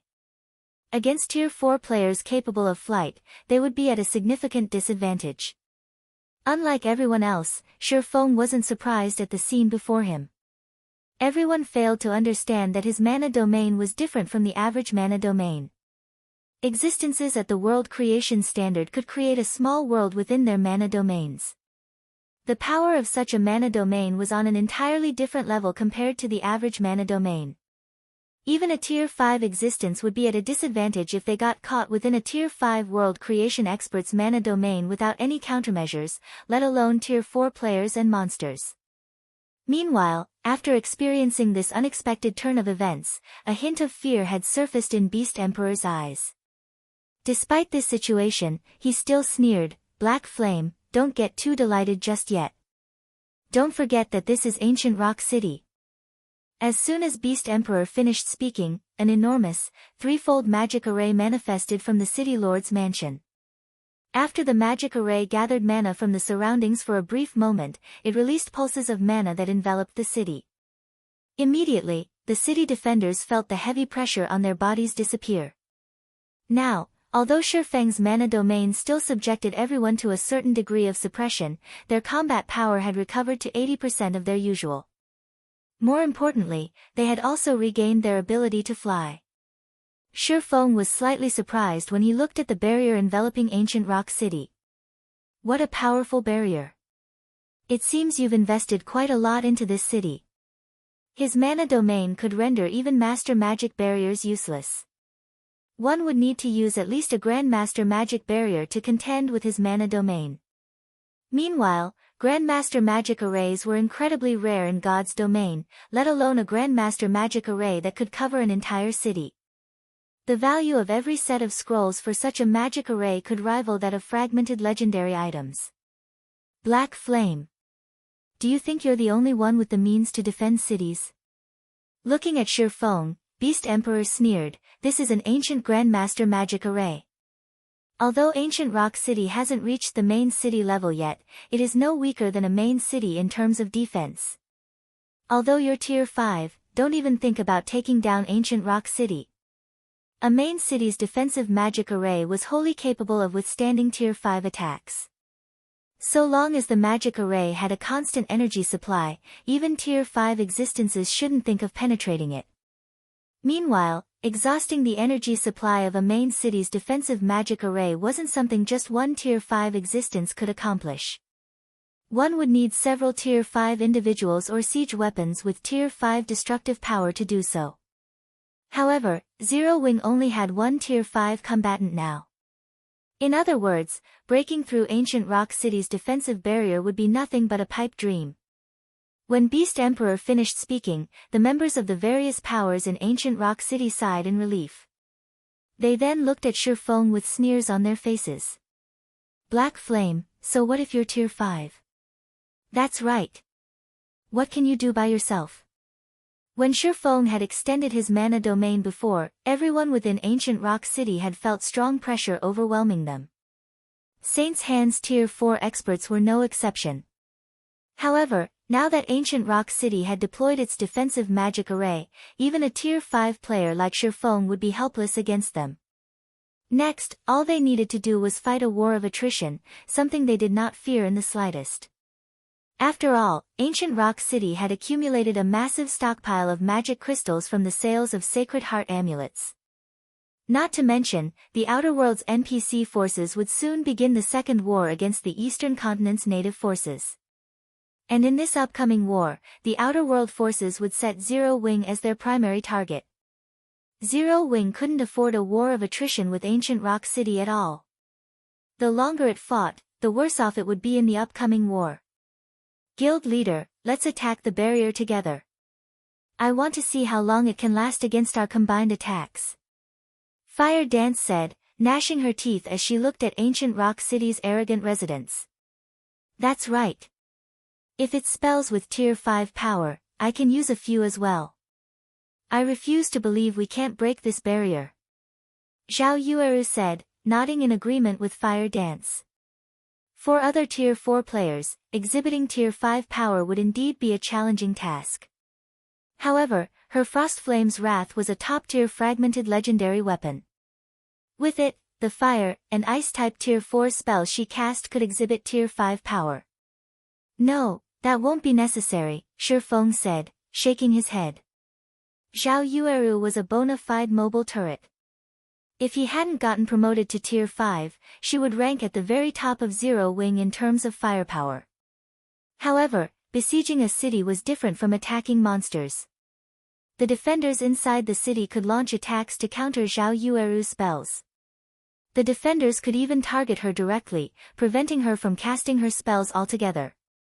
This would drastically reduce Zhao Yueru's ability to damage the defensive magic array.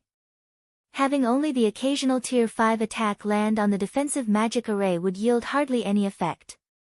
But we can't just sit still and do nothing, right? Zhao Yueru said in annoyance. Although she knew that she couldn't contribute much, it was still better than nothing. Moreover, if they allowed Saint's Hand to continue behaving so arrogantly, it would deal a massive blow to Zero Wing's morale. After all, Zero Wing had already declared to the public that it would capture ancient rock city. Currently, everyone was watching this fight, the various powers absent from this battlefield were no exception. They were all observing every detail of the battlefield and tensely awaiting the outcome of this siege. If Zero Wing won, then the various superpowers would no longer dare entertain thoughts of resisting Zero Wing on the eastern continent. However, if Zero Wing returned foiled, many superpowers would begin having designs on Zero Wing. They might even ally with Saint's Hand to deal with Zero Wing. Of course not, Feng said, chuckling. I'm merely saying that you don't need to take action. All you need to do is watch. Just watch. Zhao Yueru looked at Feng in confusion. The guild city in front of them rivaled a main city. How could they possibly capture it just by looking at it? The other Zero Wing members present were also confused, failing to understand what was going through their guild leader's mind. However, Feng did not bother explaining himself. Instead, he flew to an altitude several hundred meters above ancient rock city and began chanting an incantation, his chanting causing the surrounding mana to swarm toward him. Upon seeing Feng's actions, ancient rock city's defenders laughed. "Are you trying to use a Tier 5 large-scale destruction spell?" Beast Emperor sneered as he looked at Feng. "This is nothing but a futile struggle. Let alone a Tier 5 sword saint like yourself, even a Tier 5 divine mage can't do anything against ancient rock city's defensive magic array. Everyone, prepare for battle. Target the flying ship." Beast Emperor ignored Feng's attack, as there was no way weakened Tier 4 attacks could do anything against Feng. However, it was a different story for the Crimson Dragon flying ship. The flying ship wouldn't last long before a barrage of Tier 4 attacks. It would fall quickly even if Zero Wings Tier 4 experts defended it. The many Tier 4 magical classes atop the city walls promptly began casting their respective spells, while the other Tier 4 ranged classes launched attacks at the flying ship. The 30+ evil dark dragons took to the skies and bombarded the flying ship. The Zero Wing members aboard the Crimson Dragon flying ship felt an invisible pressure weighing down their bodies. Upon seeing the oncoming attacks, Fire Dance yelled hurriedly, "Magical classes, deploy defensive magic arrays." Even a Tier 5 legendary monster would suffer if it tried to take on the attacks of more than 100 Tier 4 individuals, let alone Tier 4 players like themselves. Moreover, the Crimson Dragon flying ship only had Tier 4 combat power. However, just as the two sides were about to clash, Feng finished his incantation's final verse. Suddenly, the sky darkened, and a spatial tear spanning over 1,000 yards appeared above ancient rock city. The spatial tear made it seem as if the sky was about to collapse, inevitably drawing everyone's attention. What is Black Flame trying to do? Read latest chapters at Wuxia World. EU questions filled everyone's mind as they gazed at the gigantic spatial tear. Simultaneously, everyone felt an inexplicable chill overwhelm their heart. They could sense something terrifying in the spatial tear, and this feeling made even their souls shudder with dread. Before anyone could say anything more, a gigantic claw the size of a 4-story building extended from the spatial tear. Subsequently, a titanic figure gradually emerged from the spatial tear, blotting out the sky completely. When everyone eventually discerned the identity of this figure, they were dumbfounded. A dragon? Chapter 2877, Divine Dragon's Might. A Tier 4 dragon. It's a real Tier 4 dragon. Any veteran of God's domain would have heard of the creatures known as dragons. Ancient Rock City's inhabitants, who were at Tier 3 on average, had an even better understanding of dragons. However, when everyone in Ancient Rock City saw the dragon in the sky, they finally understood how terrifying dragons were. The Tier 4 dragon that had just appeared above Ancient Rock City was around 500 meters long, its massive body blotting out the sun. Its aura covered a radius of several thousand yards, making every Tier 3 player in that area shudder involuntarily. Compared to the Tier 4 evil dark dragons protecting Ancient Rock City, this Tier 4 dragon was akin to a god. This is a fake. This must be a fake. How can a player summon a real Tier 4 dragon? The various powers experts standing atop the city walls revealed expressions of shock and horror. A Tier 4 dragon rivaled Tier 5 existences. Current Tier 4 players couldn't afford to provoke it. Likewise, it shouldn't be something players could control. Nevertheless, Feng had summoned a Tier 4 dragon. How could they believe this? This situation was even more unbelievable and shocking than Feng's promotion to Tier 5. After all, given enough time, a dragon would reach Tier 5 without fail. Meanwhile, a Tier 5 dragon was practically an invincible existence in God's domain. Everyone, don't panic. While a Tier 4 dragon is scary, Ancient Rock City's defensive magic array isn't weak either. Saints Heart's guild leader, Furious Fist, shouted hurriedly when he saw the panicked defenders. It's just one more Tier 5 combatant. So long as we combine our strengths, Black Flame will still be helpless against us. Furious Fist's words calmed Ancient Rock City's experts somewhat. When they remembered how extraordinary the city's defensive magic array was, they felt that defending against Zero Wing's assault wouldn't be impossible. However, regardless of this battle's outcome, most likely nobody in God's domain would dare provoke Zero Wing anymore. Zero Wing would also officially become God's domain's #1 guild.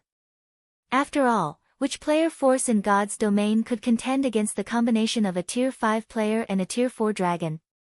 At this time, some of the dark guilds based in ancient Rock City started regretting making an enemy of Zero Wing. While they might escape tragedy today, thanks to ancient Rock City, what about the future? They couldn't possibly hide in ancient Rock City forever, right? While the various dark guilds regretted their decisions, Thousand Miles's complexion turned indescribably ashen as he looked at the dragon in the sky. Noticing Thousand Miles's pallidness, Furious Fist asked, Vice Guild Leader Miles, what's wrong? Is there a problem with that dragon? No matter how many times Furious Fist inspected the dragon hovering in the sky with his ordinary identification skill, the results said this dragon was the real deal. Moreover, there was no doubt that the dragon was Tier 4, and it had reached level 165. However, he couldn't get any further information on the dragon without a higher-ranking identification skill. As a Vice Guild Leader of Miracle, Thousand Miles should have a high-ranking identification skill, so it wouldn't be strange if he managed to see some more information. A look of despair appeared on Thousand Miles's face as he said, That's not just a dragon. That's a divine dragon. A silver divine dragon. Divine dragon? Furious Fist was stunned. Glaring at Thousand Miles, he demanded, Brother Miles, you're not joking with me, right? If you are, this joke isn't funny at all. Divine dragons were kings among the dragon race. An ordinary dragon and a divine dragon were as different as an ordinary monster and an archaic species. The two were completely different creations. Turning to Furious Fist, Thousand Miles smiled wryly and said, I wish that were the case, but do you think I'm joking? Thousand Miles regretted using his high-ranking identification skill on the dragon. Had he not probed any further, he would have held some hope for victory in his heart. Now, though, no such hope existed. Meanwhile, when the players who had fled ancient Rock City gazed at the distant silver divine dragon, they were flabbergasted for a long time. Is this why Zero Wing was confident in attacking ancient Rock City? A divine dragon. I must be dreaming. That's right. This must be a dream. I just reached Tier 4, so how could Black Flame have reached Tier 5 and gained control over a divine dragon already? This is a dream. Many people began deluding themselves as they looked at the silver divine dragon, none of them willing to face reality. However, Beast Emperor, who stood atop the city gate, had no plans of giving up. Glaring at the divine dragon in the sky, he ranted with a maniacal expression, Black Flame. So what if you have a divine dragon? My ancient Grandmaster magic array can stop it. The silver divine dragon in the sky suddenly opened its maw before Beast Emperor could continue. The next instant, all mana within a 10,000-yard radius vanished, and everyone within this area felt indescribably stifled. Roar! Accompanied by a deafening roar, a beam of divine light devoured the entire ancient Rock City. Divine Dragon's Breath. When the dazzling divine light descended upon ancient Rock City, it forced all players within a radius of several tens of thousands of yards to shield their eyes. The divine light gradually faded away, and only then did everyone open their eyes again to inspect the breath attack's effect. This. How? Impossible. When the players standing several thousand yards from ancient Rock City saw the city again, they were utterly dumbfounded. The divine dragon's breath didn't just shatter ancient Rock City's defensive magic array.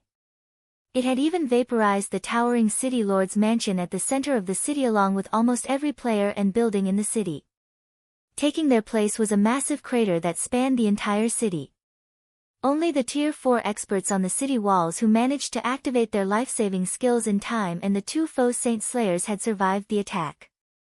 Everything inside ancient Rock City's perimeter wall had been reduced to a wasteland. No. No. This isn't possible. Beast Emperor fell into chaos and madness as he looked at what remained of his city. And he wasn't alone.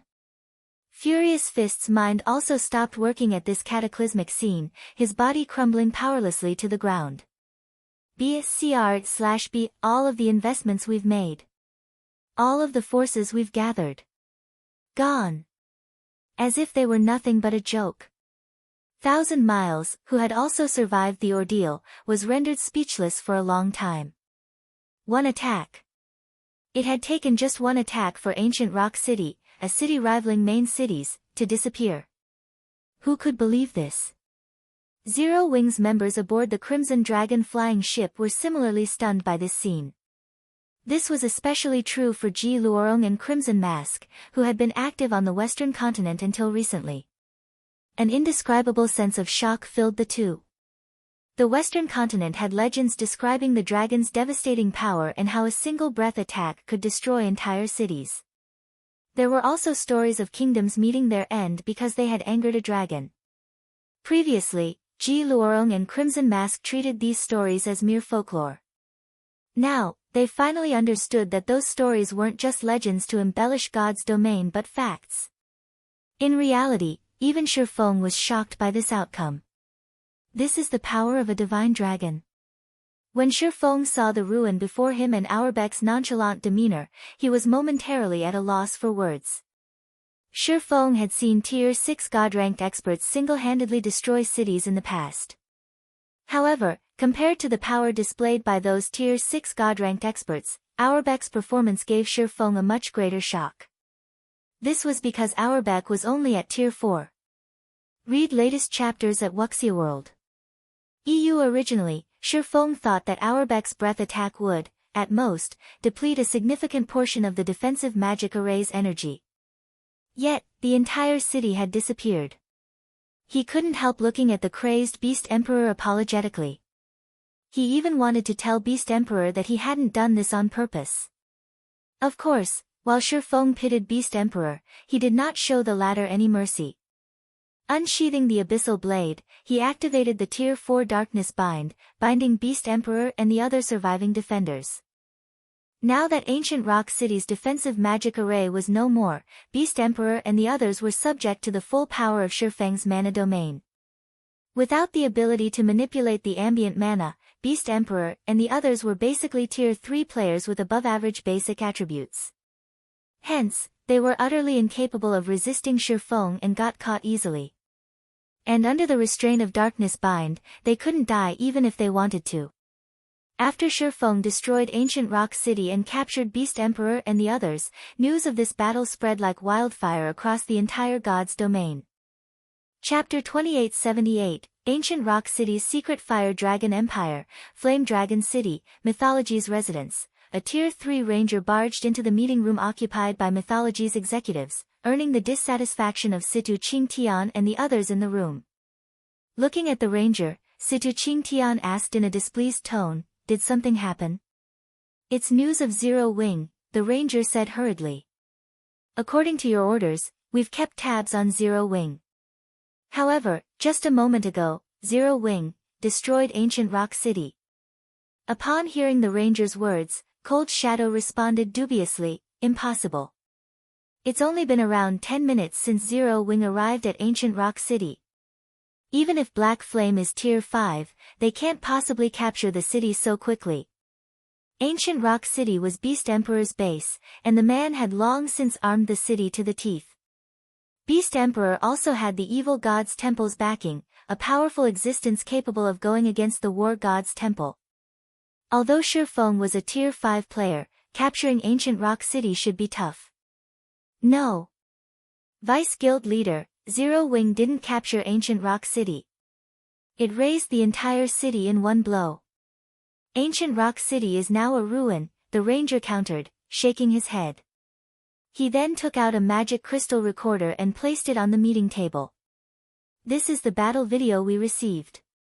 Immediately, the magic crystal recorder projected the image of a dragon. With just one breath attack, this dragon leveled the entire Ancient Rock City, leaving nothing unscathed. A Tier 4 divine dragon.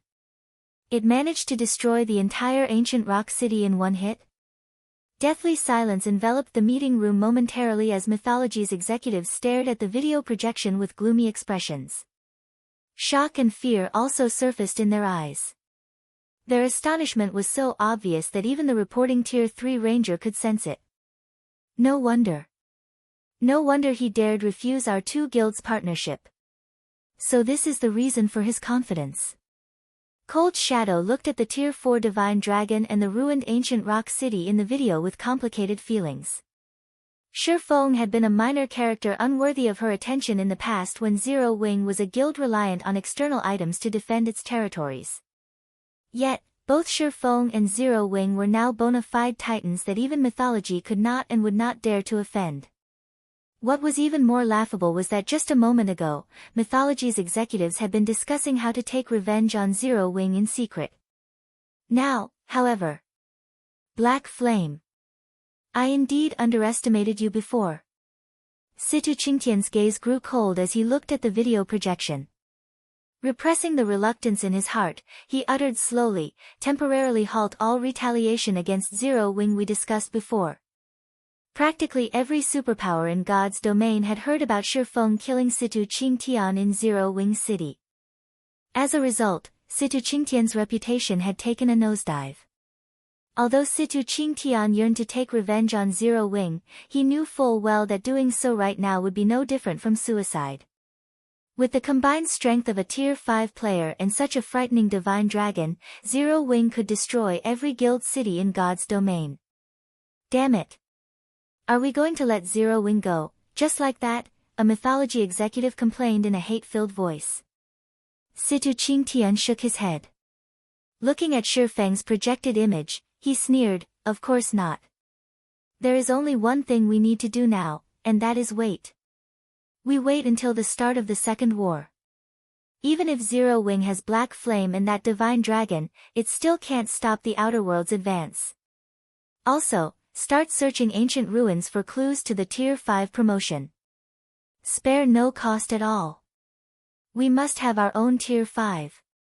Although Situ Qingtian did not wish to admit it, the era of Tier 4 was already over. Tier 5 players would rule the future. If Mythology did not have its own Tier 5 player, its position as one of the 5 great super guilds would be in danger.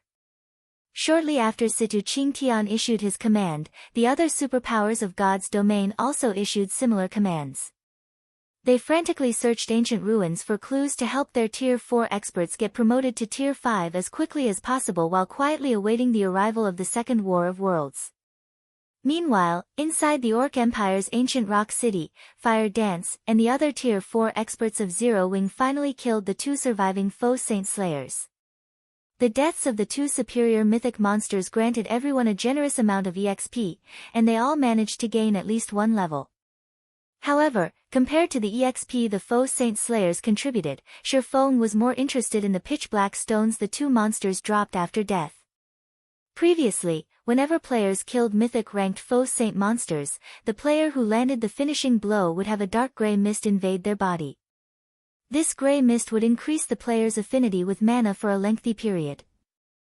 This was also why Shi Feng had not taken action against the foe Saint Slayers and had instead allowed Fire Dance and the others to kill the 2 monsters. Yet, the 2 Slayers did not release any mist from their bodies. Instead, they each dropped a fist-sized stone. What dense soul energy! Shi Feng was surprised when he spread his senses across the 2 black stones. When his concentration had reached Tier 5, his soul had also undergone a qualitative improvement. It was akin to his soul liquefying. However, compared to the soul energy in the pitch-black stone, his soul energy was nothing. After all, these 2 stones were solidified soul energy. Guild leader, are those things useful? Kola asked curiously as he looked at the black stones in Shi Feng's hands. More than that. Smiling, Shi Feng said to Zero Wing's members, they're even better than fragmented legendary items. Is there anyone here with concentration at the Tier 4 peak standard? After Zero Wing's members exchanged glances, only Violet Cloud stepped forward. Guild leader, my concentration reached the Tier 4 peak standard recently. However, the 2 vice guild leaders should have reached this standard too. Good. Take this soul stone. Afterward, find a quiet place and eat it. It should increase your concentration standard.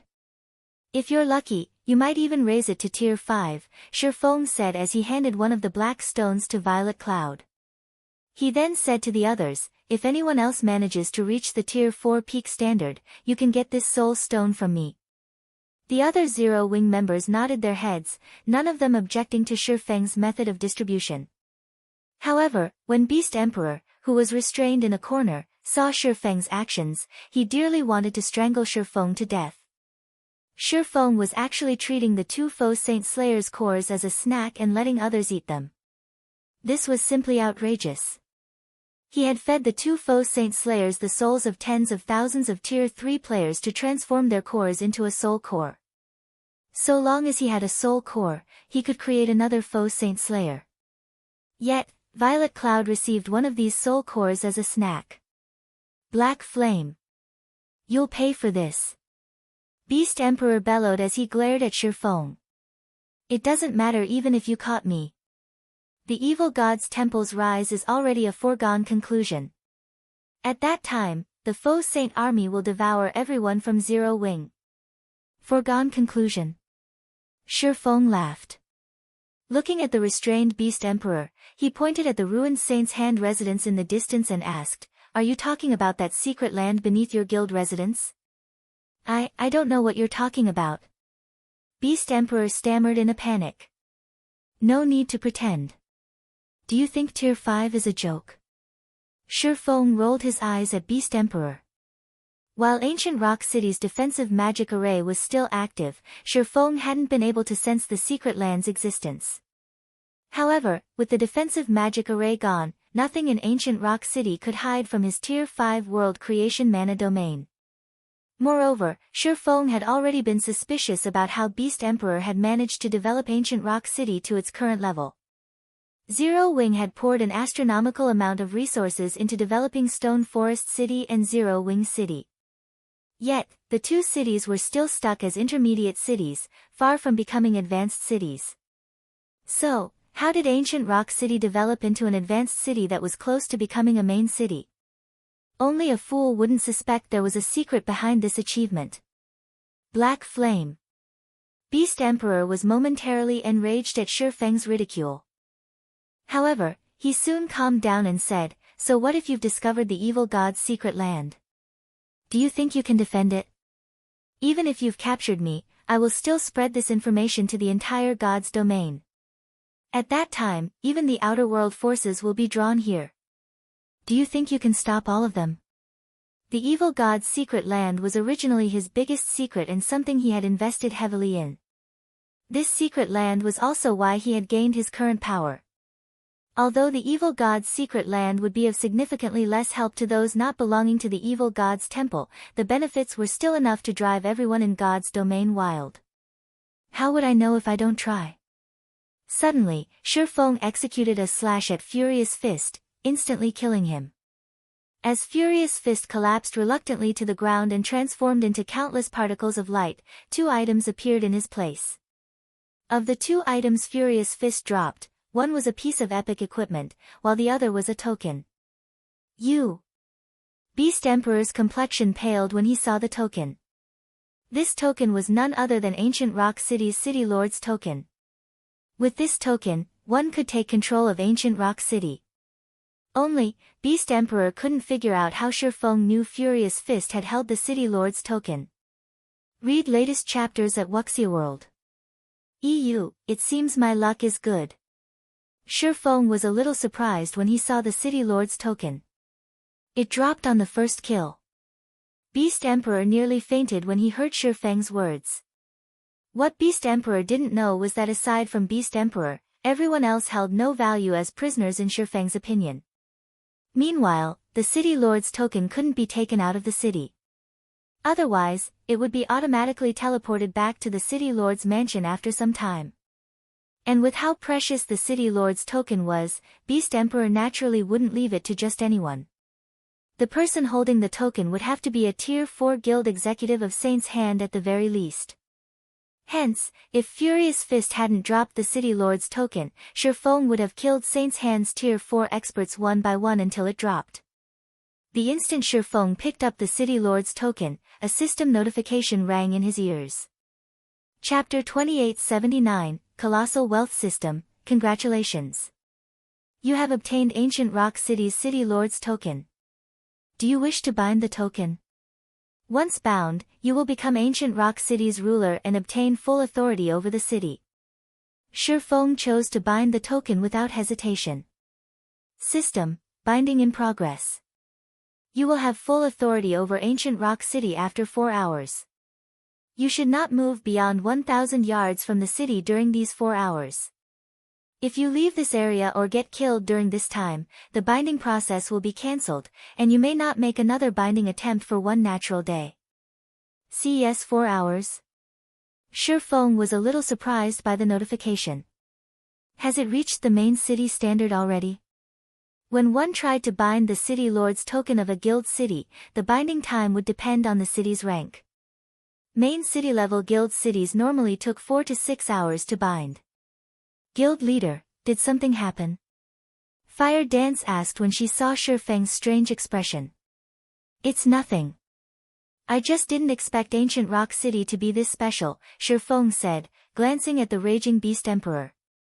Smiling, he continued, since we have to wait for 4 hours, let's pay that evil god's secret land a visit. Black Flame, don't get too delighted just yet.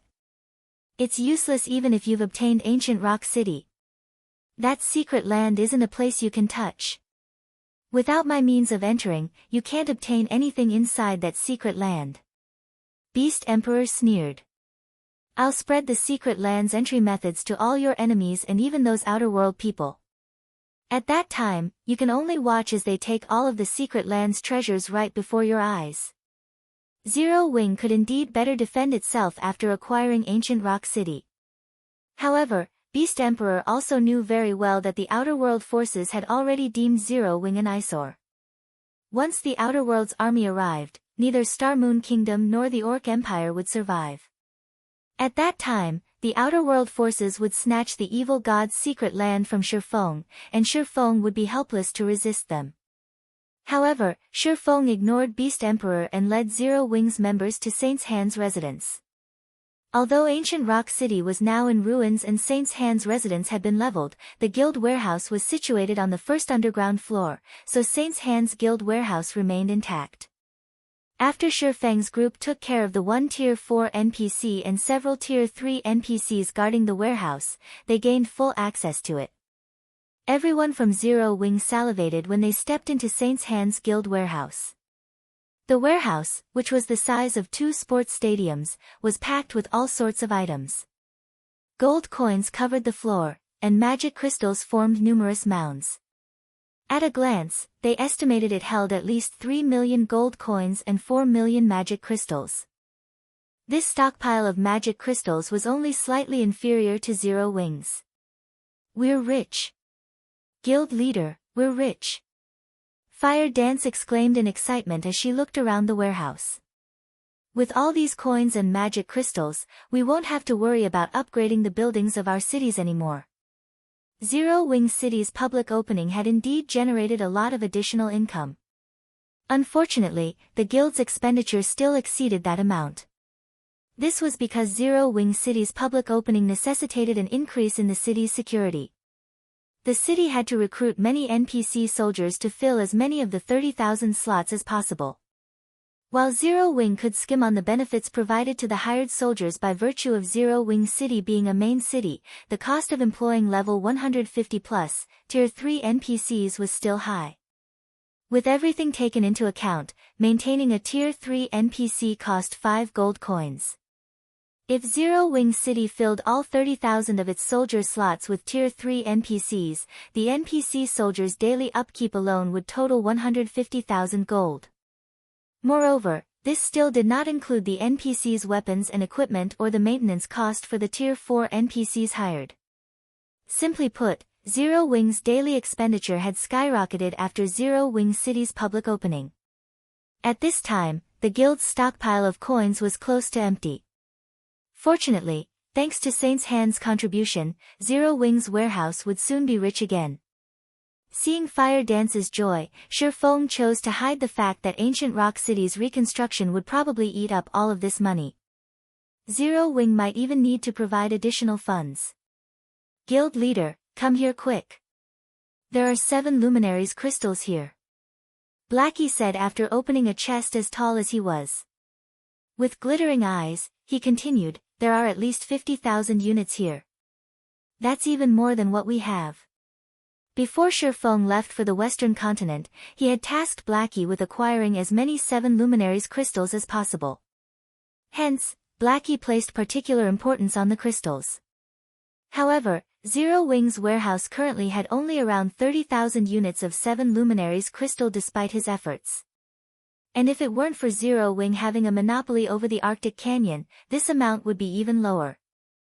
Yet, Saint's Hand's warehouse had more than 50,000 units of 7 luminaries crystal. That's nothing. Blackie, come over to my spot.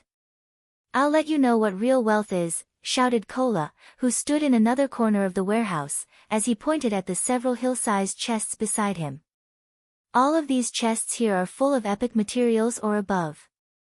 From what I can tell, there are at least 300,000 epic materials, 20,000 inferior legendary materials, and 3,000 legendary materials.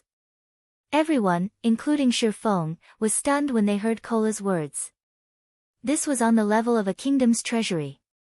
Ordinary kingdoms might not even reach this standard.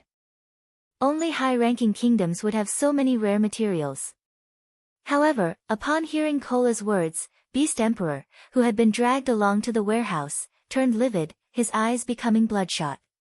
He had accumulated these materials by ransacking multiple kingdoms with the Faux Saint army and destroying numerous NPC cities.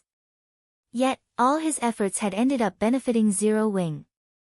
Afterward, Feng tasked Blackie with sweeping through the warehouse and transporting everything back to the guild warehouse in Zero Wing City.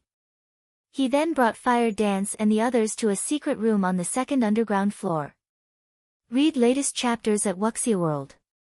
EU. The secret room was only the size of a basketball court, with a pitch-black door in the middle of it. Upon entering the room, Fire Dance and the others felt an incomparably powerful pressure enveloping their bodies. Fire Dance had unlocked her mana body beyond the 110% completion rate already, yet even she had difficulty walking inside the secret room. After 3 steps, the pressure was so strong that she couldn't move her body.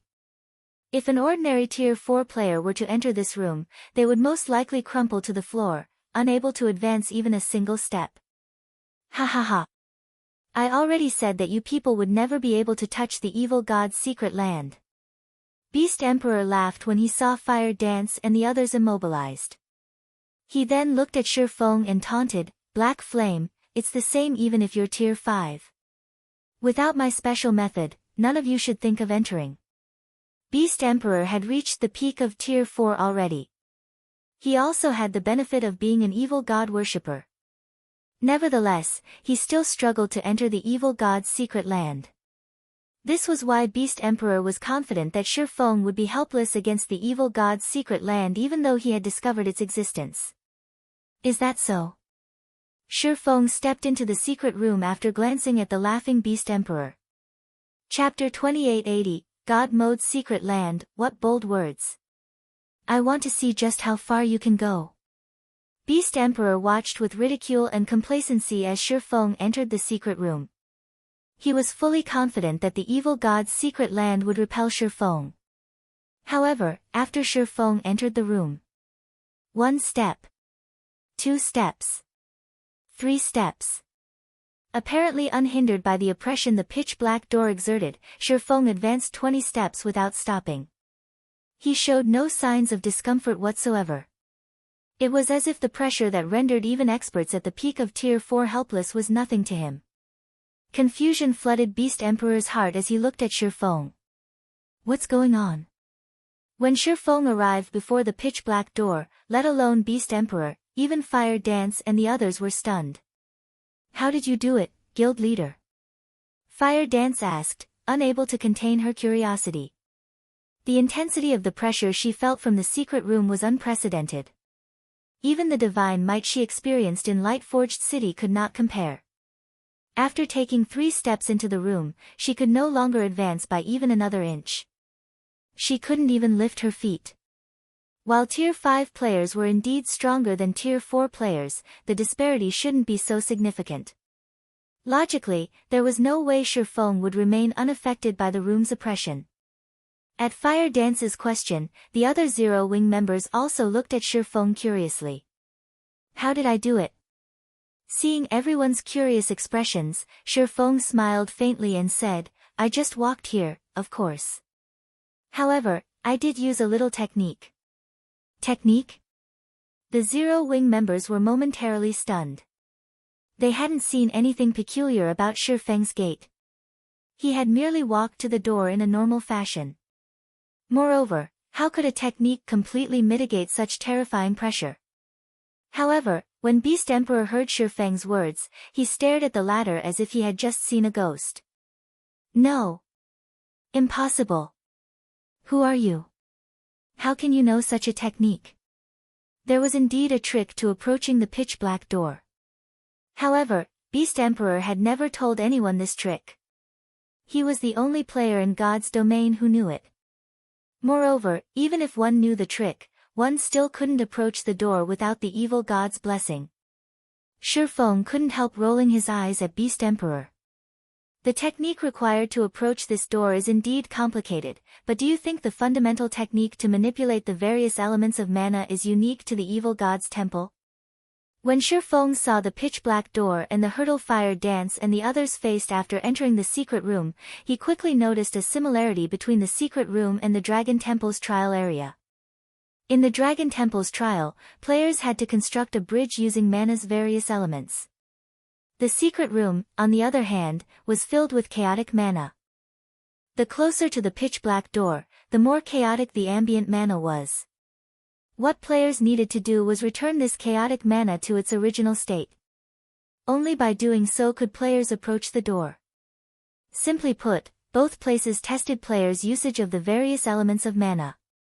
For Feng, who had already mastered the basic usage of the various elements of mana, approaching the pitch-black door was a walk in the park. It was much easier than the trial in the Dragon Temple, which had required him to expend a lot of concentration and manipulate a significant amount of mana. The secret room, on the other hand, did not put a burden on his concentration or require him to manipulate a lot of mana.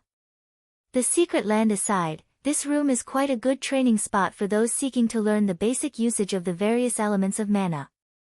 Scrutinizing the secret room, Feng said happily, I was worrying about how to help everyone accomplish this, so this saves me a lot of time.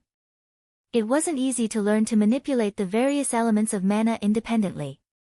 Even if he provided Zero Wings members with an explanation, the learning process would be highly inefficient without a reference. They could be taking a dead end for all they knew. The secret room just so happened to provide players with an environment for testing their application of the various elements of mana. It was undoubtedly a precious training ground. One would also have an easier time getting promoted to Tier 5 if they trained here, as having the ability to manipulate the individual elements of mana was crucial in constructing a Tier 5 mana body. When Beast Emperor heard Feng's words, he promptly fainted. Ignoring the unconscious Beast Emperor, Feng set his sights on the pitch-black door. The door was 5 meters tall and 2 meters wide, made of a material Feng didn't recognize. When he opened the door, a pitch-black whirlpool greeted him. The vortex exuded divine might, and players at Tier 4 or below shouldn't even think of setting foot into this whirlpool. After Feng inspected the whirlpool with omniscient eyes, a few lines of information appeared before him. Evil God's Secret Land, God Mode's Secret Land Raid Level 150 to 200. What a powerful secret land. The displayed information astonished Feng. Now, he understood why Beast Emperor was confident he couldn't obtain the evil god's secret land. Secret lands were like dungeons in God's domain. The higher their ranking, the higher their raid difficulty. God Mode was the highest difficulty for secret lands. Unlike dungeons, though, secret lands would not reset. According to Feng's memories, there were less than 10 level 150 plus God Mode secret lands in the entire God's domain. Meanwhile, even Tier 6 God-ranked experts could fall in a level 150+ God Mode's secret land. However, countless player forces would seek to enter a level 150+ God Mode's secret land. It was also a place all Tier 5 players had to enter. This was because these secret lands held clues to the Tier 6 promotion. Which player who had climbed to Tier 5 wouldn't wish to advance further and reach Tier 6? Hence, God's domain's various forces would fight over any level 150+ God Mode's secret land that appeared. It seems I'll now have to defend ancient Rock City, no matter what. Feng sighed as he looked at the evil god's secret land. Due to the Outer World forces' invasion, he had intended to defend ancient Rock City only temporarily. After all, Zero Wing had limited combat power. In its current state, just defending the guild cities it already had from the Outer World's player and NPC forces would be difficult. Adding ancient Rock City to the list would only make things even more difficult for the guild. However, the evil god's secret land was extraordinary. Feng might have ignored it if it were only an Azura Mode's secret land, but a level 150+ God Mode's secret land was something he had to protect at all costs. After all, finding another secret land of such caliber wouldn't be easy, even for him. The entrances of level 150+ God Mode's secret lands typically appeared at random locations and existed for only a set period. Thus, none of the superpowers in his previous life had ever managed to occupy a level 150+ God Mode's secret land. On the other hand, the entrance to the evil god's secret land in ancient Rock City was fixed. This increased the entrance's value drastically. Moreover, this evil god's secret land might very well hold the key to Feng's promotion to Tier 6. Read latest chapters at Wuxia World. EU. Following this, Zero Wing's logistics members began ransacking Saint's Hand's warehouse, while Feng taught Fire Dance and the others the fundamental technique to manipulate mana's various elements. Like so, 4 hours went by in the blink of an eye, and Feng received a notification. System, congratulations. You have become Ancient Rock City's ruler. Do you wish to reconstruct Ancient Rock City? Reconstruct. Feng said in a determined tone. System, a God Mode's secret land has been discovered. Do you wish to integrate the secret land with Ancient Rock City? Chapter 2881, Integration, Integrate. Feng grew confused as he read the system notification. This was the first time he had heard of a secret land being integrated with a guild city. He had seen many player forces constructing guild cities on top of precious secret lands in the past. However, even as these guild cities developed, they never received any opportunity to merge with these secret lands directly. For a moment, Feng hesitated.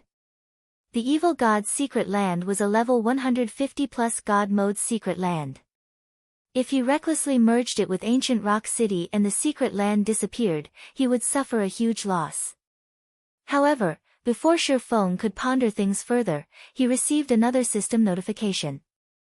System, it is detected that you have 3 million magic crystals and 5,007 luminaries crystals on your person. You have fulfilled the conditions to reconstruct ancient Rock City with the evil god's secret land as the core. Do you wish to integrate the secret land and upgrade the city? Agree. Feng agreed without hesitation when he heard the contents of the notification. There were several holy cities in God's domain, and one of these holy cities had a God Mode's secret land as its core. The War God's Temple had also established its main headquarters in this holy city. Sanctuary. This sacred place was also why all Tier 5 experts sought to visit the top of the world. Sanctuary was the sole ancient city in God's domain that players had verified to hold clues to the Tier 6 promotion. The city was so old that nobody could ascertain its age in this modern day. Rumor had it that any Tier 4 player that entered Sanctuary had a 100% chance of getting promoted to Tier 5. However, what made Sanctuary amazing wasn't the knowledge it stored. Instead, the Holy City held complete control over a level 150+ God Mode's secret land. Players that gained sufficient authority in the city, even Tier 3 players, could enter the secret land. It was different from the God Mode's secret lands found in the outside world, where the minimum entry requirement was Tier 4 because of the suppression of divine might. Although great dangers existed in a God Mode's secret land, they weren't everywhere. Moreover, the environment inside level 150 plus God Mode's secret lands was different from the outside world, resembling that of ancient times, the era abounding with gods. Hence, entering a God Mode's secret land was an excellent opportunity even for low-tier players. Now that ancient Rock City could become another sanctuary, how could Feng possibly turn down this opportunity? After Feng voiced his approval, some of the magic crystals and 7 luminaries crystals he had acquired from Saint's Hand's warehouse vanished from his bag space. Simultaneously, Ancient Rock City shook briefly. Ancient Rock City Region System Announcement: Ancient Rock City will commence with an upgrade. All players within Ancient Rock City will be teleported out of the city in 10 minutes. Players within the city are advised to make the necessary preparations. The system announcement echoed 3 times throughout the region. Subsequently, Feng received a personal system notification. System: Ancient Rock City's upgrade is estimated to take 1 natural day. As you hold Ancient Rock City's City Lord's token, you may not move more than 3,000 yards away from the city. You can also choose to log off and rest. Why is it so long? Feng was rendered speechless by the notification. A guild city's upgrade would typically take only several hours. Nevertheless, Ancient Rock City needed 1 day for its advancement. By the time the city was ready, Beast Emperor would have long since spread the evil god's secret lands information to all of God's domain. And worse, Ancient Rock City would be at its weakest after the reconstruction and upgrade process. Before the system's first major update, guild cities got a grace period whenever they underwent an upgrade. Now, guild cities no longer received that benefit, players had to defend their cities on their own. If the outer world forces were determined, Ancient Rock City might be greeted with a battle as soon as its reconstruction ended. At this time, Fire Dance looked toward Feng and asked, "Guild leader, we've emptied Saint's Hand's warehouse already. Should we retreat now?" "No, bring Beast Emperor and the other captives back to Silverwing City first," Feng replied, shaking his head. "Also, have Liang Jing gather the necessary manpower in Silverwing City ahead of time. As soon as Ancient Rock City opens, have them garrison the city immediately." "Yes, sir." Upon hearing Feng's words, Fire Dance understood that trouble would accompany Ancient Rock City's promotion. There might even be a big battle awaiting the city. She immediately set out to execute his orders. After Fire Dance left Ancient Rock City, Feng chose to log off and rest. He had been busy with various tasks previously, so he hadn't had a chance to take a break from the game. Now that the system had prohibited him from leaving Ancient Rock City's vicinity, he could use this opportunity to rest up. Yuantian City's upper zone, 6th Southern District, the Fearless Cabin's hatch opened slowly, and Feng climbed out of the gaming cabin. The instant Feng exited the cabin, dizziness assaulted him. He very nearly fell back into the cabin. What's going on? As the world spun before him, Feng felt an indescribable hunger. Confused, he wondered, are my mind and body failing to adapt because I spent too much time in the Dragon Temple? However, Feng dared not ponder on this matter for too long because he knew there was only one thing he needed to do right now: eat. He had experienced this hunger once before, so he knew that his anemic symptoms resulted from his body lacking energy. Fortunately, Feng had prepared for such situations. After Zero Wing partnered with the Boulder Corporation, the latter had given Zero Wing 30 bottles of life potion. Feng had distributed most of them to Zero Wing's executives but kept 5 for himself as a precaution. This situation was precisely when he needed to use those life potions.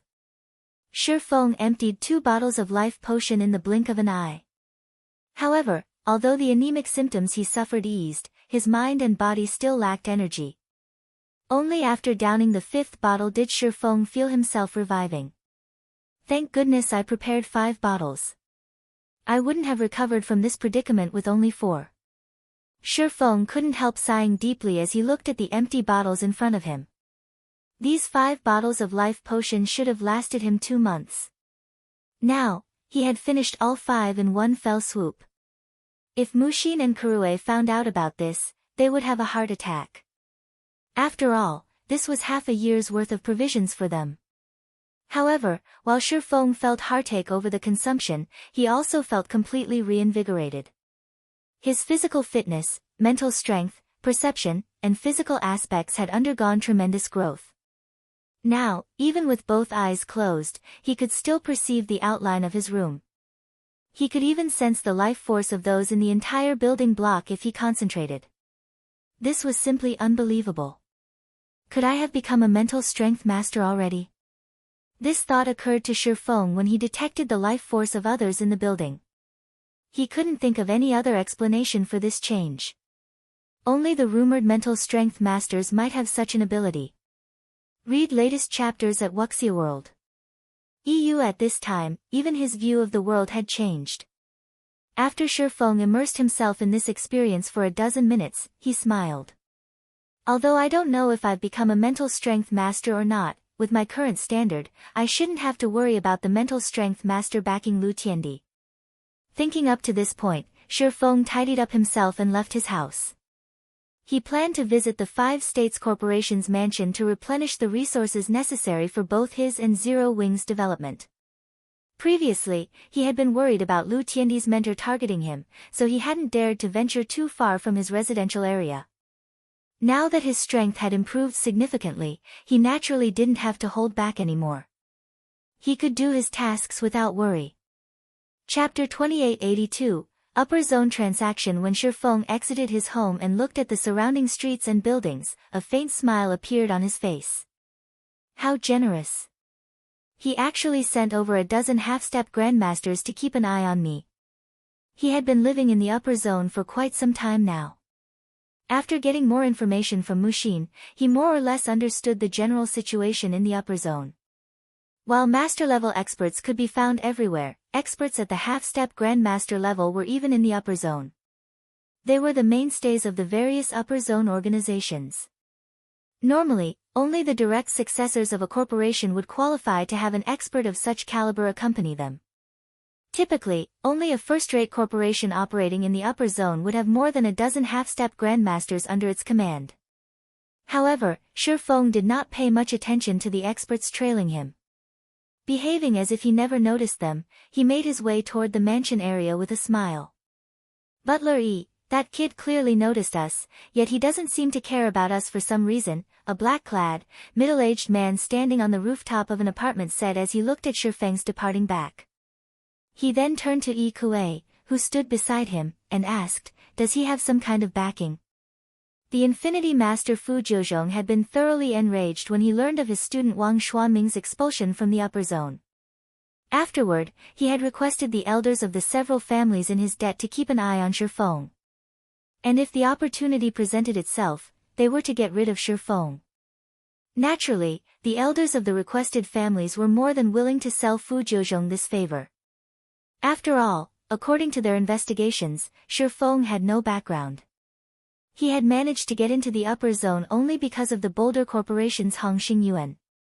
The only noteworthy thing about him was some achievements in God's domain.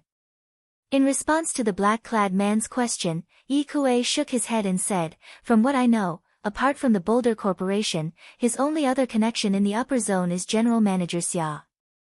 However, her interest in him hasn't reached a level where she is willing to make an enemy of us for his sake.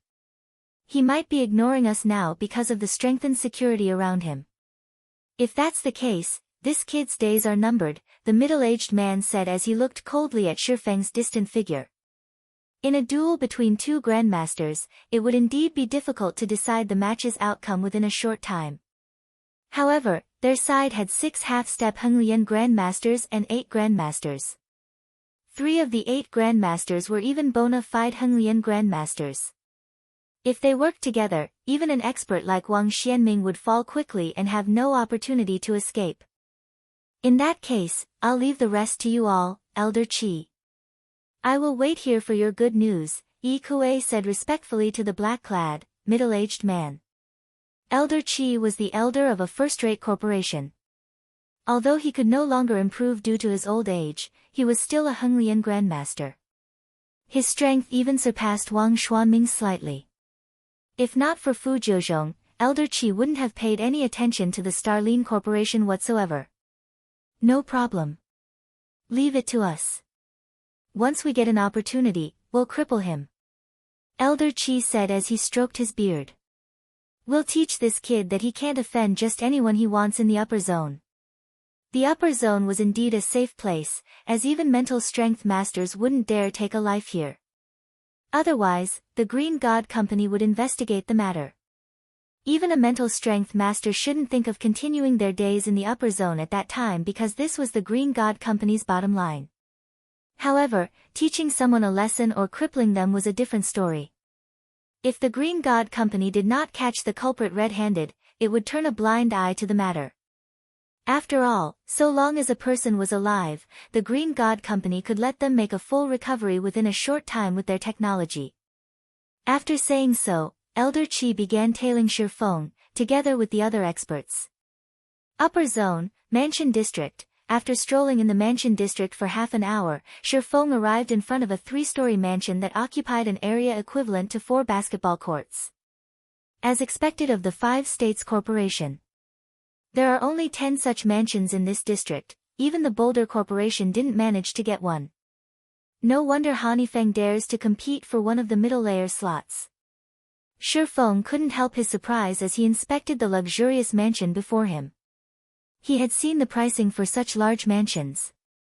Not only did it cost 140 million trade points, but one also had to have 100 million contribution points.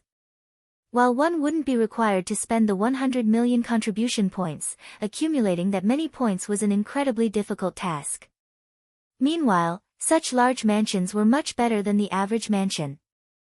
Apart from offering more space, these mansions also stood closer to the waist of the mountain.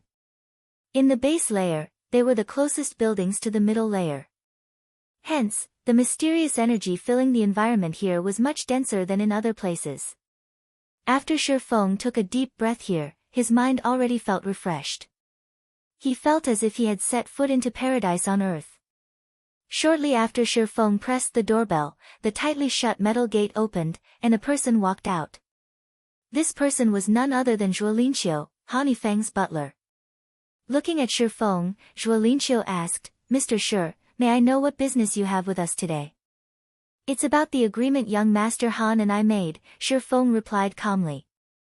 As per our agreement, I have come to do business with young Master Han. Business? Please follow me.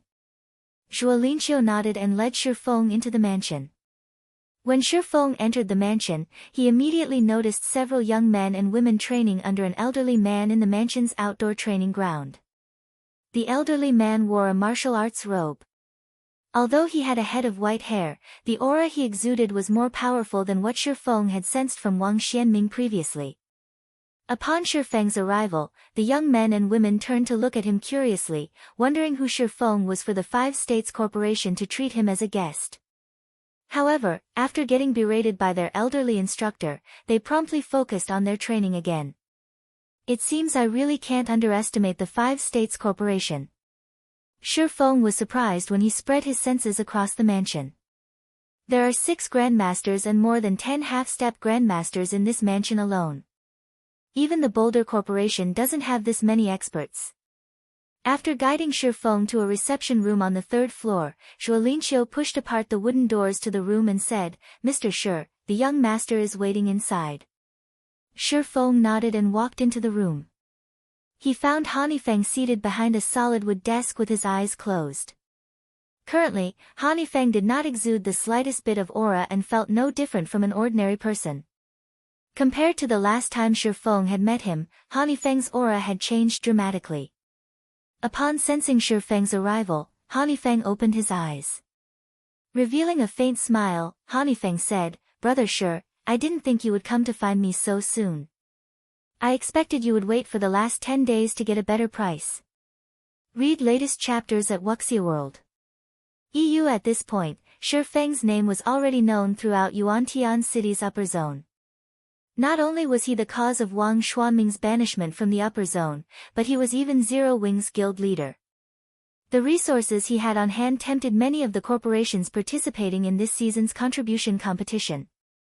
If not for Wang Xuanming's teacher, Fu Jiuzhong, many of the corporations based in Yuantian City's upper zone would have long since visited Shi Feng and proposed a partnership. I doubt that will happen. I know I am not your only source of contribution points, young Master Han. Had I waited until the last moment, I probably would have gotten a lower price instead. You might not even have wanted my points at that time, Shi Feng said, shaking his head. Originally, Shi Feng had indeed considered waiting for a better price. Now, though, he couldn't afford the delay. Zero Wing urgently needed a large amount of resources, especially life potions. The life potion was the perfect drug to improve one's physical fitness. If not for the limitation of physical fitness, Fire Dance, Lei Bao, and several other people in Zero Wing would have long since become neutralizing grandmasters. Brother Shi, you jest. In that case, we'll proceed with the 2-to-1 ratio we previously agreed on. I'll buy however many points you have, Feng said, chuckling. However, Shi Feng shook his head and countered in a determined voice, no, I want a 1-to-1 ratio. Chapter 2883, Overnight Fortune, 1-to-1. Feng frowned. Brother Shi, isn't your asking price a little too high? At this time, Feng wasn't the only one dissatisfied. Standing by the door, Zhuolinqiu looked at Shi Feng with a hint of anger and ridicule in his eyes. A 1-to-1 exchange ratio was something no organization operating in Yuantian City's upper zone would accept. Life potions and phantom potions served as an organization's foundation. Their stockpile was also something accumulated over many years. These potions weren't items that one could obtain on a whim. Yet, Shi Feng wanted to purchase these precious potions at a 1-to-1 exchange rate. Did he take the Five States Corporation for a fool? The Five States Corporation had many sources for contribution points. Meanwhile, these sources only sought a 2-to-1 ratio. On what basis was Shi Feng asking for a 1-to-1 ratio? Young Master Han, don't be in a hurry to refuse, Shi Feng said, smiling as he looked at Feng's cold expression. A 1-to-1 ratio is a fair price. A fair price? Feng laughed. May I know how you think it is fair, Brother Shi? Because I can guarantee you a slot to enter the middle layer, young Master Han. Shi Feng said confidently. Do you think this is a fair deal now? At Shi Feng's words, Feng's cold expression changed slightly. However, he quickly recollected himself and asked, those are some confident words, Brother Shi. If what you say is true, I can consider a 1-to-1 ratio. May I know what exactly you are counting on to help me? 600,000 contribution points. That, combined with the points you already have, while I don't know if you can secure first place, getting within the top 3 shouldn't be a problem, right? According to Muxin's information, the top 3 rankers' limit should be around 1 million contribution points. It would be difficult for them to acquire more than this because one could earn only so many contribution points through real-world resources. The only other way these top rankers could acquire more points would be to obtain many 7 luminaries crystals in God's domain. However, 7 luminaries crystals were incredibly precious in God's domain, and even the various superpowers barely had any. Shi Feng estimated that acquiring 800,000 contribution points shouldn't be a problem for the Five States Corporation. If the corporation included his 600,000 points, it could secure one of the top 3 spots with a 100% certainty. When Shi Feng finished speaking, Zhuolinqiu couldn't help staring at Shi Feng in disbelief, his eyes very nearly falling out of their sockets.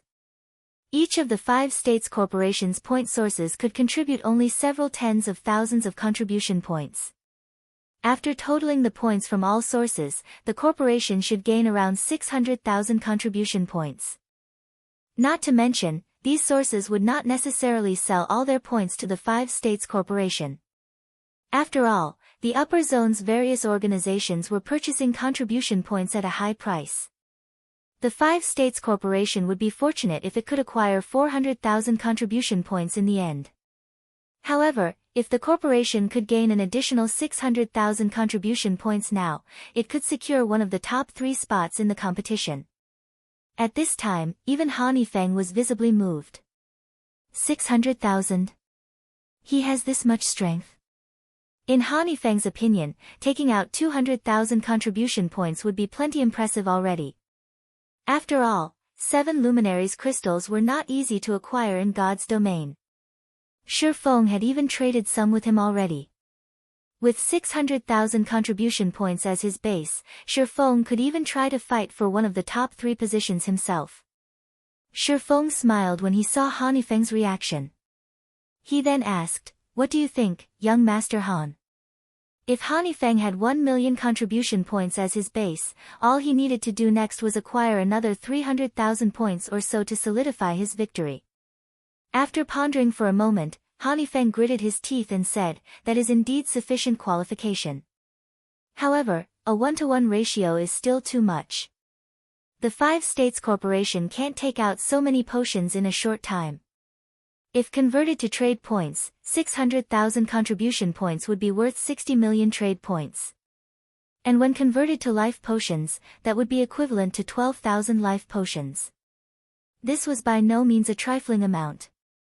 Feng didn't find Feng's words surprising either. Instead, he chuckled and said, "If that's the case, how about this? I'll only ask for 2,000 potions. I'll exchange the remainder for a large mansion in the upper zone. What do you think?" I recall that the 5 States Corporation still has the authority to purchase another one. The base layer had only 10 large mansions, and only 8 had owners. After some research, Feng found that these large mansions were excellent accommodations. Not only could they house 40 people easily, but the strange energy in the air was also much denser in these large mansions. This denser energy would be of greater help in stabilizing gentle snow and Aqua Rose's condition. Feng, don't go too far." Zhuo Linqiu blurted angrily. "A 1-to-1 ratio is already an astronomical price. Yet, you're asking for a large mansion that's worth 140 million trade points. Do you take the 5 States Corporation for a fool?" The value of 10,000 life potions was equivalent to only 50 million trade points, a little more than 1/3 of a large mansion's value. Feng's terms were no different from daylight robbery. "My asking price is indeed a little excessive, but purchasing a large mansion doesn't require you to spend contribution points. You only need to have accumulated 100 million contribution points. Meanwhile, not only will my 7 luminaries crystals provide you with contribution points, but they will also provide you with an ample amount of trade points. Exchanging a large mansion for these crystals wouldn't be a loss for your corporation," Feng said. "Of course, if your corporation isn't willing to do this transaction, I can find someone else to partner with. I believe the other people competing for the top 3 spots will be interested in my proposal." Zhuo Linqiu was momentarily rendered speechless by Feng. What Feng said was indeed true. Contribution points were far more important than trade points, especially in the middle layer. Moreover, compared to contribution points, trade points were much easier to acquire. "That's enough, old Zhuo." Feng shot a glance at his butler, silencing him. He then returned his gaze to Feng and said, "I agree to your offer. However, I will need time to acquire the large mansion. As for the potions, I can give you 1,000 bottles now. I will pay you the remaining 1,000 bottles and the large mansion within the next 5 days. What do you think?" "Sure, I don't have any problem with that." Feng nodded. In Feng's opinion, the 5 days Feng stated were only a ploy. Feng wanted to purchase as many contribution points as possible from his other sources during these 5 days because once news of his acquisition of 600,000 contribution points spread, purchasing points would become much more difficult. Afterward, Feng signed a contract with Feng. According to the agreement, Feng would transfer 60,000 7 luminaries crystals to Feng through God's domain within half a day. At the same time, Feng would pay Feng 1,500 bottles of life potion, 500 bottles of phantom potion, and 1 large mansion in return. With the contract signed, Feng had Zhuolinjiu pass 100 bottles of life potion to Feng, with the rest to be delivered secretly to Feng's house.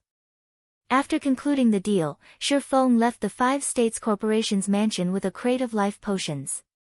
Meanwhile, after Feng left, Zhuolinjiu turned to Feng and warned quietly, "Young master, your elders will criticize you if they find out you made such an unfavorable deal." Criticize? Sending Zhuolinjiu a glance, Feng sneered, "So long as I get into the middle layer, do you think I'll care about what they have to say?" Everyone living in the base layer wished to enter the middle layer. The environment there far surpassed the base layers. The middle layer was also home to many mental strength masters. If he could befriend even one of these masters, his position within the 5 States Corporation would become unshakable. At that time, would he have to care about the criticisms of his elders? Gazing through the window at the distant middle layer with eyes burning with zeal, Feng said, "Head out and purchase contribution points from those organizations immediately. It doesn't matter even if you have to offer them a 1:5 ratio." While Feng was secretly going around purchasing contribution points from various organizations, Feng left the upper zone together with his crate of life potions. Previously, despite receiving the secret pavilions and Netherworld Empire's guild legacies, Zero Wing could afford to nurture only a small number of experts due to its limited resources. However, now that Zero Wing had sufficient life potions, let alone Void Realm experts, the guild could nurture even Domain Realm experts within a short time. This was something even the various superpowers couldn't accomplish. After all, when nurturing new talents, the superpowers would provide only S-rank nutrient fluids at most, not something as precious as the life potion. Read latest chapters at Wuxia World. EU. Meanwhile, when Feng left the upper zone, Elder Qi and the others stalking him were stunned. "Is this kid crazy?" a Henglian Grandmaster asked when he saw Feng entering the mental path. "He dares to leave the upper zone at this time. Could it be that he didn't notice us in the first place?" A lanky neutralizing Grandmaster wondered. "There's no way he hasn't noticed us. I am certain on this point," Elder Qi declared. Looking at Feng's distant figure coldly, he continued, "He's looking down on us. Since he's so arrogant, I'll fulfill his wish. Everyone, get ready to take action outside. I want to see what ability this kid has." After saying so, Elder Qi promptly set off after Feng. The other experts followed Elder Qi after briefly exchanging looks with one another. Chapter 2884, Ruthless. Fenglin City, Zero Wing's headquarters. Feng stood in front of Zero Wing's headquarters. The place had undergone significant changes since his last visit. Currently, people crowded the plaza in front of the building, many of them young men and women. These people were either waiting to enter the building or taking various tests out in the plaza. This prosperous sight was even more spectacular than what could be found at the various super guilds' headquarters. As Feng made his way to the entrance, he overheard these young men and women discussing Zero Wing's matters. As they spoke about Zero Wing City's training environment or the heaven-defying battle that had taken place at Ancient Rock City, their eyes glowed with anticipation. Before Feng could reach the entrance, a long-haired man in his 30s approached him. Looking at Feng, who was clad in sportswear, the long-haired man said in a friendly tone, "Friend, you're here to join Zero Wing, right?" "Me? Join Zero Wing?" Feng was stunned by the long-haired man's words. Although the long-haired man looked ordinary, Feng sensed intense life force from him. In terms of physical fitness, the long-haired man could practically rival Henglian masters.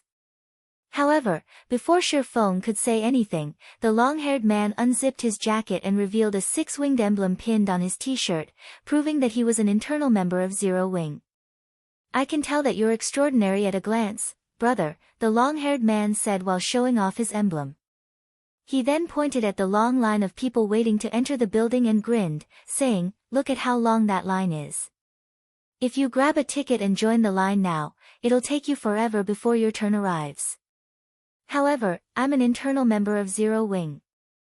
I have a recommendation slot that lets me help one person bypass the initial test." "What are you trying to say?" Feng asked curiously. I can see that you're extraordinary, so I plan to recommend you to the guild. However, once you become an internal member of Zero Wing, you'll need to join my team. What do you think? Looking at Feng with a serious look, the long-haired man said earnestly, the team I belong to is extraordinary. Although it was established only recently, it has become a second-line team already. It's only one line behind the main force. Feng was at a loss for words. He never imagined such competition existed between Zero Wing's various teams. If he weren't Zero Wing's guild leader, he would have most likely been tempted by the long-haired man's words already. After all, apart from Zero Wing's main force, any other team that had a Tier 4 player leading it would be considered a second-line team. Meanwhile, all second-line teams could raid level 150, 100-man hard mode team dungeons. What? You don't believe me? Upon seeing Feng's startled expression, the long-haired man said delightedly, do you know who my team leader is? You'll get a fright if I tell you. Just when Feng wondered who this strange man's team leader was, the sounds of fighting came from inside the lobby.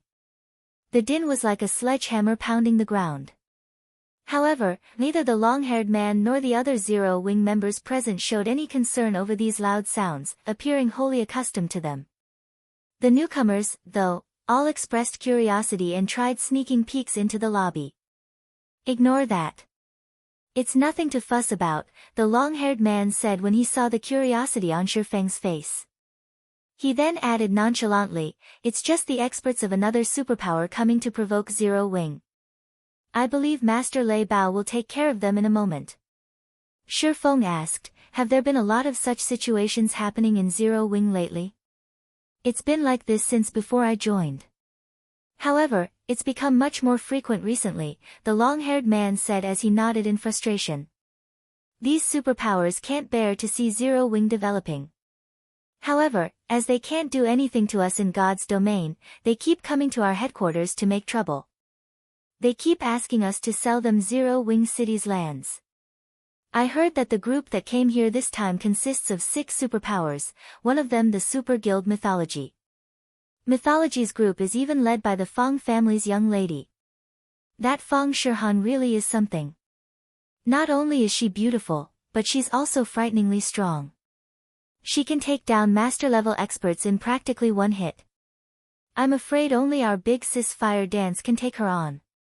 The long-haired man shuddered when he spoke of Feng Shihan. It was evident he feared the latter greatly. After the long-haired man finished speaking, the lobby's door opened abruptly, and a group of people stalked out of the building. These people were representatives of superpowers, and they currently had angry expressions. However, when they looked at Fire Dance and Lei Bao, who walked out of the building shortly after them, and then looked at the injured master-level experts and one half-step neutralizing grandmaster beside them, they dared not do anything. Just you wait. Don't think that, just because we are helpless against you in God's domain, you'll be invincible in the real world as well. Zero Wing will only encounter more trouble for refusing to cooperate with us. The various superpowers representatives barked arrogantly at Fire Dance and Lei Bao, their voices growing complacent as they spoke. While master-level experts might be powerless against Zero Wing, there were bound to be superpowers capable of inviting grandmaster-level experts to move for them. The corporations operating within the upper zone might even take action. After all, Zero Wing was too large a cake to pass on. According to the information the various superpowers had gathered, some forces based in the upper zone were already investigating Zero Wing, evidently interested in the guild.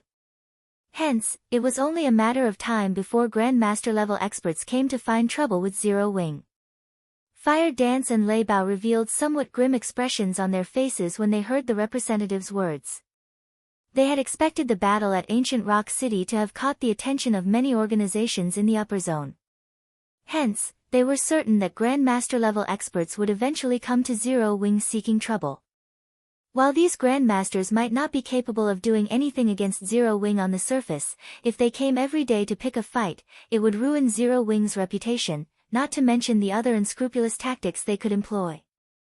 However, when the various superpowers representatives were getting full of themselves, Feng Shihan suddenly left the group and headed toward Feng. The cold gaze she directed at him made the temperature in the surroundings fall by more than 10 degrees. The long-haired man standing beside Feng shuddered in fear despite himself. Looking at Feng, the long-haired man asked, "Friend, did you offend her in some way before? Why do I get the feeling that she's coming for you?" In this situation, the nearby young men also looked at Feng and began a quiet discussion. They all wondered who Feng was to warrant such attention from a great beauty like Feng Shihan. Read latest chapters at Wuxia World. I don't think I've done anything to her, Feng said. He likewise found it strange that Feng Shihan was walking to him. After giving the matter some thought, he added, "The only things I remember doing are killing one of her elders and telling her to get lost. I don't think I've ever done anything else to her." Feng's words stupefied the long-haired man. He never thought that Feng would be so ruthless as to pull such stunts with the Feng family's lady. It would be strange if Feng Shihan didn't try to take Feng's life. However, when Feng Shihan arrived in front of Feng, she looked at him and asked quietly, "Can I speak with you in private?" Immediately, be it the long-haired man or the other men present, they all couldn't help staring at Feng with wide eyes. What was going on here?